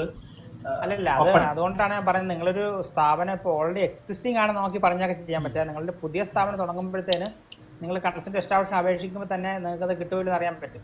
നിങ്ങൾ മെഷീൻ സ്ഥാപിക്കുന്ന മുമ്പ് തന്നെ നിങ്ങൾ മെഷീൻ സ്ഥാപിക്കുന്ന കൂട്ടത്തിൽ നിങ്ങൾ എന്തെല്ലാമാണ് ചെയ്യാൻ പോകുന്ന മലിനീകരണ നിയന്ത്രണ സംവിധാനങ്ങൾ അല്ലെങ്കിൽ നിങ്ങൾ ആ പൾവേഴ്സ് ഉള്ള ഭാഗം പ്രത്യേകിച്ച് എൻക്ലോസ് ചെയ്യുകയാണെന്നൊക്കെ പറഞ്ഞ് നിങ്ങൾ കൊടുത്തു കഴിഞ്ഞാൽ, അതുപോലെ തന്നെ നിങ്ങളുടെ എക്സോസ്റ്റ് ഫിറ്റ് ചെയ്തിട്ട് നിങ്ങളത് സക്ക് ചെയ്ത് അത് ഏതെങ്കിലും ഒരു മീഡിയത്തിലേക്കോ അല്ലെങ്കിൽ വെള്ളത്തിലേക്കോ ഇടാന്ന് പറഞ്ഞ് നിങ്ങളുടെ പ്രൊപ്പോസലും കൂടെ കൊടുത്തു കഴിഞ്ഞാൽ അത് കിട്ടുമെന്ന് അറിഞ്ഞിട്ടാണല്ലോ നമുക്ക് അതിനകത്ത് പിന്നെ ഫർദർ ആക്ഷൻ ഉള്ളല്ലോ. നമ്മൾ ഓൾറെഡി സ്ഥാപിച്ചേണ്ടി ചെന്ന് കഴിഞ്ഞാൽ അത് കിട്ടണമെന്ന് നിർബന്ധമില്ല. ഞാൻ പറഞ്ഞ നമുക്ക് വലിയ വലിയ സൗണ്ട് പൊല്യൂഷനുള്ള ലക്ഷങ്ങളുടെ മുടക്കാതെ അല്ലെങ്കിൽ എയർ പൊല്യൂഷൻ മുടക്കാതെ നമ്മളുടെ കോമൺ ഡെയിലി ആയിട്ടുള്ള അറിവ് വെച്ചിട്ട് നമുക്കത് ചെയ്യാൻ പറ്റുമെന്ന് പറഞ്ഞു. 71 dBE ആരാ അതൊക്കെ ഹാൻഡ് റൈസ് ചെയ്തിട്ടുണ്ടല്ലോ. ഹാൻഡ് റൈസ് ചെയ്തിട്ടുണ്ടല്ലോ, പേരൊന്ന് പറയൂ. ഇല്ല, അദ്ദേഹത്തിന്റെ ഓഡിയോ സൈനാണ് തോന്നുന്നു, ഓഡിയോ കണക്ട് അല്ല. അബ്ദുൾ. ഹലോ. സാറേ, ഇപ്പോ ഒരു കൊമേഴ്ഷ്യൽ ബിൽഡിങ്ങില് ഒരു ഓയിൽ മില്ല് തുടങ്ങുമ്പോ നമുക്ക് ഈ ഡിസ്റ്റൻസ് ഒന്നും കീപ്പ് ചെയ്യാൻ പറ്റില്ലല്ലോ. അപ്പൊ നമ്മള് അതിനെന്താ ചെയ്യാൻ പറ്റുക? അല്ല, കൊമേഴ്ഷ്യൽ ബിൽഡിങ്ങിൽ ഈ ഓയിൽ എക്സ്പെല്ലർ അല്ലേ ഉദ്ദേശിക്കുന്നത്? അതെ സാർ, അതെ. അങ്ങനെ. അപ്പൊ അതിന് എനിക്ക് തോന്നുന്നു വീടുമായിട്ടുള്ള ദൂരം 3 മീറ്റർ എന്ന് പറയുന്നത്. കൊമേഴ്ഷ്യൽ ഏരിയയിൽ അതിന് പ്രസക്തി ഇല്ല ഈ 3 മീറ്റർ എന്നുള്ളത്. അതിന് ഓക്കെ. അപ്പൊ ഈ വേറെ നോയിസ് പൊല്യൂഷൻ എന്തെങ്കിലും ഉണ്ടോ? എക്സ്പെല്ലർ ഈ ഓയിൽ ഉണ്ടാക്കുന്ന വലിയ നോയിസ് പൊല്യൂഷൻ ഉണ്ടാകുന്ന സ്ഥലമല്ലല്ലോ. ഇല്ല. മറ്റേ പൊടിമില്ല് പോലെ അത്ര പ്രശ്നം സൗണ്ട് ഇല്ലല്ലോ ഓയിൽ ഉണ്ടാക്കുന്നതിന്. അതെ. അപ്പൊ എന്തായാലും നമ്മൾ ഈ മെഷീൻ കൊണ്ടുവരുന്നതിന് മുമ്പ് എന്തായാലും PCB കൺസൾമെന്റ് എടുക്കണം അല്ലെ? ചെയ്യുന്നതാണ് നല്ലത്. നിങ്ങൾ ഫിക്സ് ചെയ്ത് തന്നെ കഴിയുമ്പോൾ ആണെങ്കിൽ നിങ്ങൾ കൺസെന്റ് എസ്റ്റാബ്ലിഷ് അല്ലെങ്കിൽ സ്ഥാപനാനുമതിയുടെ ഫൈൻ ചിലപ്പോൾ അടയ്ക്കാൻ പറയും.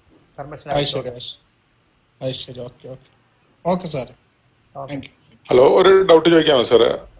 ഷിബു, പറഞ്ഞോളൂ.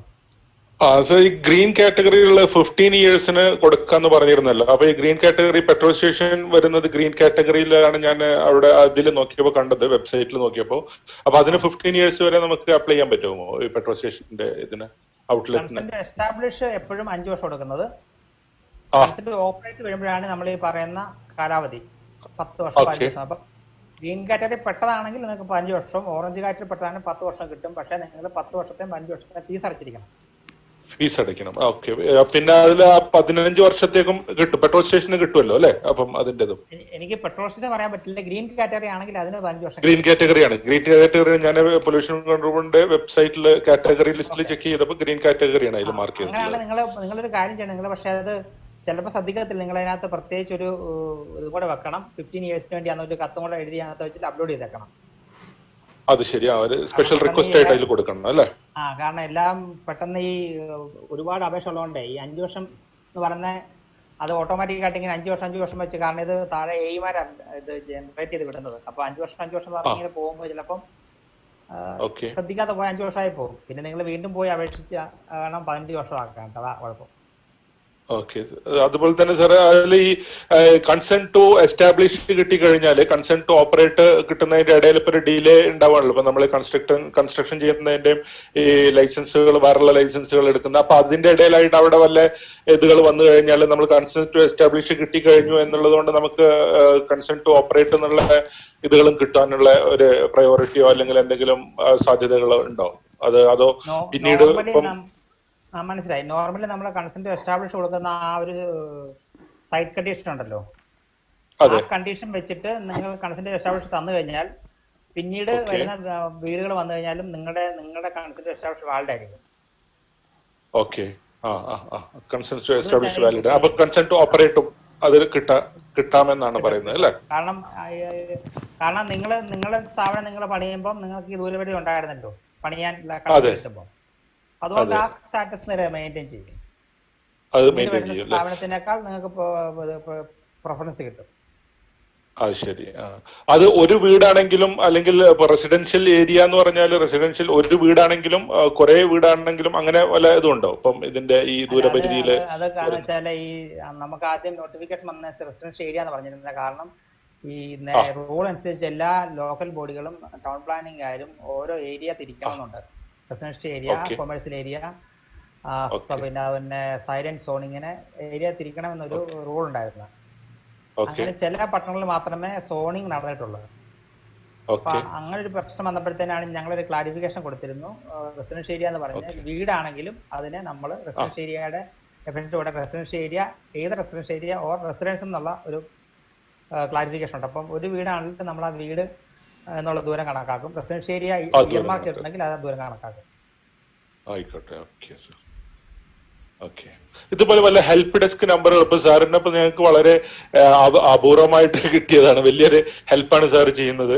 അതുപോലെ ഇതിലൊരു ഹെൽപ്പ് ഡെസ്ക് എന്ന് പറഞ്ഞാൽ അങ്ങനെ വല്ല കോൺടാക്ട് നമ്പറോ അങ്ങനെ വല്ലതും ഉണ്ടോ പൊല്യൂഷൻ കൺട്രോൾ ബോർഡിന് ഈ പൊല്യൂഷൻ കെ കൺട്രോൾ സ്വിഫ്റ്റിനൊക്കെ ബോർഡിന്റെ ഉള്ള എല്ലാ പോലെ? ഓഫീസിന്റെ നമ്പർ നിങ്ങൾക്ക് ആ വെബ്സൈറ്റിനകത്ത് ഓഫീസ് നമ്പർ ഉണ്ടാവും. Okay sir. ഓഫീസ് നമ്പർ ഉണ്ട്, എഞ്ചിനീയേഴ്സിന്റെ നമ്പർ ഉണ്ടാവും. Okay sir. ഒരു പ്രശ്നം വെച്ച് ഞങ്ങൾ അഭിമുഖീകരിക്കുന്ന പ്രശ്നം വെച്ച് കഴിഞ്ഞാൽ ഓവർലോഡിങ്. 2008 ശേഷം അപ്പോയിന്റ്മെന്റുകൾ നടന്നിട്ടില്ല. ഇപ്പൊ എല്ലാം ഡെയിലി ബേസ് ആൾക്കാരായിട്ടാണ് പണിയുന്നത്. Okay top officials, head of office ഒഴിച്ച് ബാക്കി മിക്ക പേരും ഒക്കെ ഡെയിലി ബേസാ, അല്ലെങ്കിൽ 6 മാസം വന്ന് പോകുന്ന ആൾക്കാരാണ്. അപ്പൊ അവർക്ക് കുറച്ച് ഓക്കെ ഇതിനെ കുറിച്ചുള്ള അറിവ് കുറവുണ്ട്. ഇപ്പൊ ഞാൻ 24 വർഷം സർവീസ് ചെയ്തു, അതുകൊണ്ട് ഞാൻ പറഞ്ഞ പോലെ അവർ പറഞ്ഞു തരത്തില്ല. അവർക്ക് ഒരു 6 മാസം വരുന്നവർക്ക് എന്താ അറിയാൻ പറ്റില്ല. അതെ ഹെൽപ്പ് സാർ. ഡെസ്ക് ഉണ്ട്, പക്ഷെ നിങ്ങൾക്ക് അപേക്ഷ പൂരിപ്പിക്കേണ്ട എങ്ങനെയാണെന്നുള്ള അത്യാവശ്യ വിവരങ്ങളൊക്കെ തരും. നിങ്ങൾക്ക് അങ്ങനെ കൂടുതൽ സംശയം ഉണ്ടെങ്കിൽ നിങ്ങൾ മറ്റേ AXCയുടെയോ EEയുടെ നമ്പറിലൊക്കെ വിളിച്ചു കഴിഞ്ഞാൽ അവർ ആ തിരക്കല്ലാത്ത സാധനമാണെങ്കിൽ അപ്പോൾ എടുക്കാം. ഹെൽപ്പ് ഡെസ്ക് ഉണ്ട്, ആ എല്ലാ ഓഫീസിലും ഉണ്ട്. ആ ആ നിങ്ങൾക്ക് പിന്നെ അപേക്ഷ പൂരിപ്പിക്കുന്ന സമയത്ത് എന്തെങ്കിലുമൊക്കെ പ്രശ്നമുണ്ട്, നിങ്ങളുടെ അപേക്ഷ അതെ അല്ലെങ്കിൽ അങ്ങോട്ട് മിസ്സായിപ്പോ അല്ലെങ്കിൽ ഫീസ് എൻ്റർ ചെയ്തിട്ട് നിങ്ങൾ ചില അടച്ചിട്ട് കയറിയില്ല അങ്ങനെ ഉണ്ടെങ്കിൽ നിങ്ങൾക്ക് KSPCB@gmail.com എന്നൊരു മെയിലുണ്ട്. KSPCB@gmail.com gmail.com KSPCB KSDBC Kerala state pollution control ബോർഡിന്റെ സ്മോൾ ഇത് short form PCD. Okay. trivandrum@gmail.com. Gmail അതിനകത്ത് trivandrum@gmail.com. മെയിൽ അയച്ചു കഴിഞ്ഞാൽ ആ നിങ്ങൾക്ക് ഈ അപേക്ഷ ചെയ്തപ്പോൾ എന്തെങ്കിലും പ്രശ്നം ഉണ്ടെങ്കിൽ നിങ്ങൾക്ക് കിട്ടും. ഇപ്പം നിങ്ങളുടെ പാസ്വേഡ് മറന്നുപോയി അല്ലെങ്കിൽ നിങ്ങളുടെ അപേക്ഷ റിപ്ലൈ ചെയ്യാൻ പറ്റുന്നില്ലെങ്കിൽ നിങ്ങളുടെ ആ രജിസ്റ്റേർഡ് ഇമെയിലിൽ നിന്ന് അങ്ങോട്ട് മെയിൽ അയച്ചു കഴിഞ്ഞാൽ അത് സെൻട്രലൈസ്ഡ് ഈ നമ്മുടെ OCMOS പ്ലാറ്റ്ഫോം കൈകാര്യം ചെയ്യുന്നതാണ്. അവിടുന്ന് ബാക്കി നിങ്ങളുടെ അപേക്ഷ റിക്ലെയിം ചെയ്ത് അയാൾ സംവിധാനം ചെയ്യും. ഓക്കെ. അപ്പോൾ നിങ്ങൾക്ക് ഓക്കെ സാർ. വെബ്സൈറ്റിൽ തന്നെ ഓഫീസുകളുടെ പേരും അഡ്രസ്സും ഒക്കെ ഉണ്ട്. അതിൽ നിന്ന് കിട്ടും അല്ലെ കോണ്ടാക്ട് ഹെൽപ്പ് ഡെസ്കിനുള്ള? ഓക്കെ ഓക്കെ അതെ ഓക്കെ. ഓക്കെ, താങ്ക് യു ഷിപ്പു. വേറെ ആരെങ്കിലും ക്വസ്റ്റ്യൻസ് ഉണ്ടോ? ഒരു സംശയം ചോദിച്ചോട്ടെ? ചോദിച്ചോ. ചോദിച്ചോളൂ. ഒരു ഫർണിച്ചർ മാനുഫാക്ചർ ഒരു 15-20 വർഷമായിട്ട് വർക്ക് ചെയ്യുന്ന സ്ഥാപനമാണ്. അപ്പൊ അവര് പൊല്യൂഷൻ കൺട്രോൾ ബോർഡിന്റെ ലൈസൻസ് എടുക്കാണ്ട് പഞ്ചായത്ത് ലൈസൻസ് മാത്രമായിട്ടാണ് ചെയ്തുകൊണ്ടിരുന്നത്. അപ്പോ ഒരു 15 വർഷത്തിന് മുകളിലായി. അപ്പൊ അവരുടെ സെറ്റ് ബാക്സ് 10 മീറ്റർ, വുഡ് വർക്കിങ്ങിന് 10 മീറ്റർ സെറ്റ് ബാക്സും 25 മീറ്റർ നൈബറിംഗ് ബിൽഡിങ്ങിലേക്ക് വേണമെന്നാണല്ലോ. ഓക്കെ, അതില്ല. അപ്പോ പഞ്ചായത്ത് അപ്പൊ അയൽവക്കക്കാരനായിട്ടുള്ള എന്തോ ഒരു ഇഷ്യൂവിന്റെ പുറത്ത് അയൽവക്കക്കാരന് ഒരു കംപ്ലൈന്റ് വന്നത് കാരണം പഞ്ചായത്ത് പൊല്യൂഷൻ റിക്വസ്റ്റ് ചെയ്തു. അപ്പൊ അറ്റ് പ്രസന്റ് അവർ പൊല്യൂഷന് അപേക്ഷ കൊടുക്കുകയാണെങ്കിൽ ഈ പറയുന്ന 10 മീറ്റർ സെറ്റ് ബാക്സ് എടുക്കാൻ പറ്റില്ല. പക്ഷെ 25 മീറ്റർ നിയറസ്റ്റ് വീട്ടിലേക്കുള്ള സെറ്റ് ബാക്സ് കിട്ടും. അപ്പൊ എന്താണ് ചെയ്യേണ്ടതായിട്ടുള്ളത്? ഇത് ആക്ച്വലി ഈ ഫർണിച്ചറുകാർക്ക് നിങ്ങൾക്ക് വല്ല ഈ ജിയോയുടെ ആരെ ഫർണിച്ചർ നടത്തുന്നത്?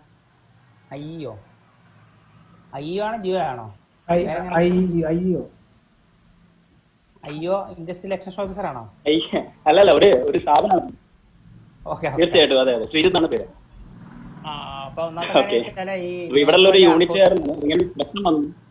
നിങ്ങൾക്ക് അസോസിയേഷൻ ഉണ്ടെങ്കിൽ അറിയത്തില്ല. കാരണം ഈ നേരത്തെ ഞങ്ങളെല്ലാം ഈ ഫർണിച്ചർ യൂണിറ്റും സോമിറ്റും എല്ലാം 3 മീറ്ററാണ് ഉണ്ടായ ദൂരപരിധി. അപ്പൊ ഒരുപാട് കംപ്ലൈന്റ് വന്ന ശേഷമാണ് ഈ ദൂരപരിധി ഞങ്ങൾ നിഷ്കർഷിച്ചത്. അപ്പൊ 2011 ജൂലൈ മാസം 20-ാം തീയതിയാണ് 1-ാം തീയതി മുതലാണ് ദൂരപരിധി നിഷ്കർഷിച്ചത്. പക്ഷെ അന്നേരം ഒരുപാട് ഗവൺമെന്റിലേക്ക് റെപ്രസെന്റേഷൻ പോയി ദൂരപരിധി പാലിക്കാൻ ബുദ്ധിമുട്ടുണ്ടെന്ന് പറഞ്ഞു പോയിട്ട് നിലവിലുള്ള എല്ലാ സ്ഥാപനത്തിനും നമ്മൾ ഒരു എക്സംഷൻ കൊടുത്തിരുന്നു അപേക്ഷിക്കാൻ വേണ്ടി.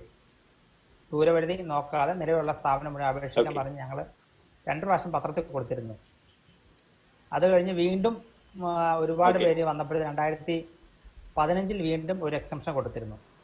നിലവിലുള്ള സ്ഥാപനത്തിന് അപേക്ഷിക്കാം, കൺസെന്റ് ദൂരപരിധി നോക്കാൻ കൊടുക്കുമെന്ന് പറയുന്നത്. പിന്നീട് വീണ്ടും വന്നപ്പോൾ 2015 ഓഗസ്റ്റ് മാസം വീണ്ടും ഒരു സർക്കിളിൽ ഒരു നോട്ടിഫിക്കേഷൻ കൊടുത്തിരുന്നു. 5 HP ഫിക്സഡ് മെഷീനറിയും 2 HP പോർട്ടബിൾ മെഷീനറി ഉള്ള സ്ഥാപനങ്ങൾക്ക്, ഫർണിച്ചർ വർക്ക്ഷോപ്പുകൾക്കും ഒക്കെ ലൈസൻസ് കൊടുക്കാം എന്നൊരു ഇത് വന്നിരുന്നു. അപ്പം അന്ന് കൊടുത്തിരുന്ന 15/7/2015 മുമ്പ് സ്ഥാപിതമായ എല്ലാ സ്ഥാപനത്തിനും ലൈസൻസ് കൊടുക്കാൻ വേണ്ടി ഒരു ഇളവ് പ്രഖ്യാപിച്ചിരുന്നു. പക്ഷെ അതിനുശേഷം കൺസെന്റ് എടുക്കാത്തവർക്ക് ഈ ഇളവ് കിട്ടത്തില്ല എന്നുള്ള, നമ്മളെ ഈ വിദേശത്തൊക്കെ പൊതുമാപ്പ് കൊടുക്കുമല്ലോ, പൊതുമാപ്പ് പോലെ ഒരു മാപ്പ് കൊടുത്തിരുന്നു. പക്ഷെ അന്ന് എക്സംഷൻ അവൈൽ ചെയ്യാത്തവർക്ക് ഇനിയിപ്പം ആ ദൂരവഴി തന്നെ ബാധകമായിരിക്കും. പക്ഷെ ഓക്കെ അയ്യോ, പേരെങ്ങനാ പറഞ്ഞേ? ഷിജുവോ? പേരെങ്ങനെ? റീനുവോ? അഭിനു? ശ്രീജിത്ത്. ഓക്കെ, ശ്രീജിത്ത് കേൾക്കാൻ പറയാം. ഇപ്പൊ ഞങ്ങൾ റീസെന്റ് ആയിട്ട് കഴിഞ്ഞ വർഷം ഒരു ഓർഡർ ഇറക്കിയായിരുന്നു. ഫർണിച്ചർ യൂണിറ്റ് അവരുടെ, കാരണം ഫർണിച്ചർ യൂണിറ്റിന്റെ ഒരു പ്രശ്നം വെച്ചാൽ ഫർണിച്ചർ യൂണിറ്റ് കെട്ടിടമൊക്കെ ആയിരിക്കും, പക്ഷെ ഈ ആശാരും എല്ലാം പുറത്തുനിന്ന് പണിയും, ഈ പ്ലെയിനറൊക്കെ പുറത്ത് വെച്ചായിരിക്കും പണിയുന്നത്. അപ്പൊ അതുകൊണ്ട് ഈ കംപ്ലീറ്റ് എൻക്ലോസ് മുറിക്കകത്ത് അഡീഷണൽ ആയിട്ടുള്ള ഫെസിലിറ്റി ഉണ്ടാക്കുകയാണെങ്കിൽ ദൂരപരിധിക്കകത്ത് എക്സംഷൻ കൊടുക്കാന്ന് പറഞ്ഞുകൊണ്ട് ഒരു അടുത്ത കാലത്ത് ഒരു തീരുമാനം ഉണ്ടായിട്ടുണ്ട്. അപ്പം വേണമെങ്കിൽ ആ വിധത്തിൽ നിങ്ങൾക്ക് വേണം നോക്കാം. പക്ഷെ കംപ്ലീറ്റ് എൻക്ലോസ് ചെയ്ത് കേട്ടില്ല. എന്നാ ചോദിച്ചു? താങ്കളുടെ വോയിസ് ക്ലിയർ അല്ല കേട്ടോ. ശ്രീജിത്തിന്റെ വോയിസ് ക്ലിയർ അല്ല. ഞാൻ കേട്ടു. 5 HP 6 HP എന്ന് പറയുന്ന ഒരു സംഭവം പൊല്യൂഷൻ കൺട്രോൾ ഇപ്പൊ ഇല്ല, കാരണം അതൊരു സമയത്തേക്ക് എക്സംഷൻ കൊടുത്തിരുന്നതാണ്. ഇപ്പൊ 2 HP ആണെങ്കിലും കൺസെന്റ് വേണ്ട ഒരു സ്ഥാപനമാണെങ്കിൽ കൺസെന്റ് എടുത്തിരിക്കും. അപ്പൊ ഈ അഡീഷണൽ ആയിട്ടുള്ള ഫെസിലിറ്റി കൊടുത്ത് പൊടിയും വാസ്തവത്തിൽ ചെയ്യുകയാണെങ്കിൽ പരിഗണിക്കാൻ സാധ്യതയുണ്ട്.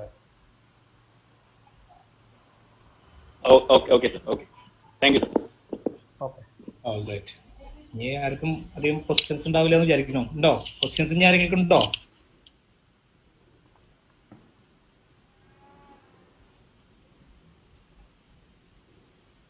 ഹലോ, ക്വസ്റ്റ്യൻ ഒന്നും ഇല്ലെന്ന് തോന്നുന്നു. ഒന്നും ഉണ്ടാവില്ല എന്ന് തോന്നുന്നു sir. Okay, thank you sir for your time. നമ്മൾ ഒരുപാട് കാര്യങ്ങളെ കുറിച്ച് സംസാരിച്ചു, എസ്പെഷ്യലി പൊല്യൂഷൻ കൺട്രോൾ ബോർഡിന്റെ വിവിധ തരത്തിലുള്ള ലൈസൻസിങ് ചാനലുകളെ കുറിച്ച് നമ്മൾ സംസാരിച്ചു. പിന്നെ എനിക്ക് അതിലുള്ള ഒരു വീഡിയോ നമുക്ക് അതിൽ നിന്ന് ഡൗൺലോഡ് ചെയ്യാമെന്നാണ് പറയുന്നത് അല്ലേ സാർ? അല്ല, ഞാൻ പറഞ്ഞില്ലേ, ഞങ്ങളുടെ ആ KROCMMS എന്ന് പറയുന്ന സൈറ്റ് ഏറ്റവും താഴെ 4 നീല കളർ കണ്ടായിരുന്നു, കാണിച്ചില്ലേ? അതെ. അത് ക്ലിക്ക് ചെയ്ത് നേരെ യൂട്യൂബിലെ വീഡിയോയിലേക്ക് പോകും.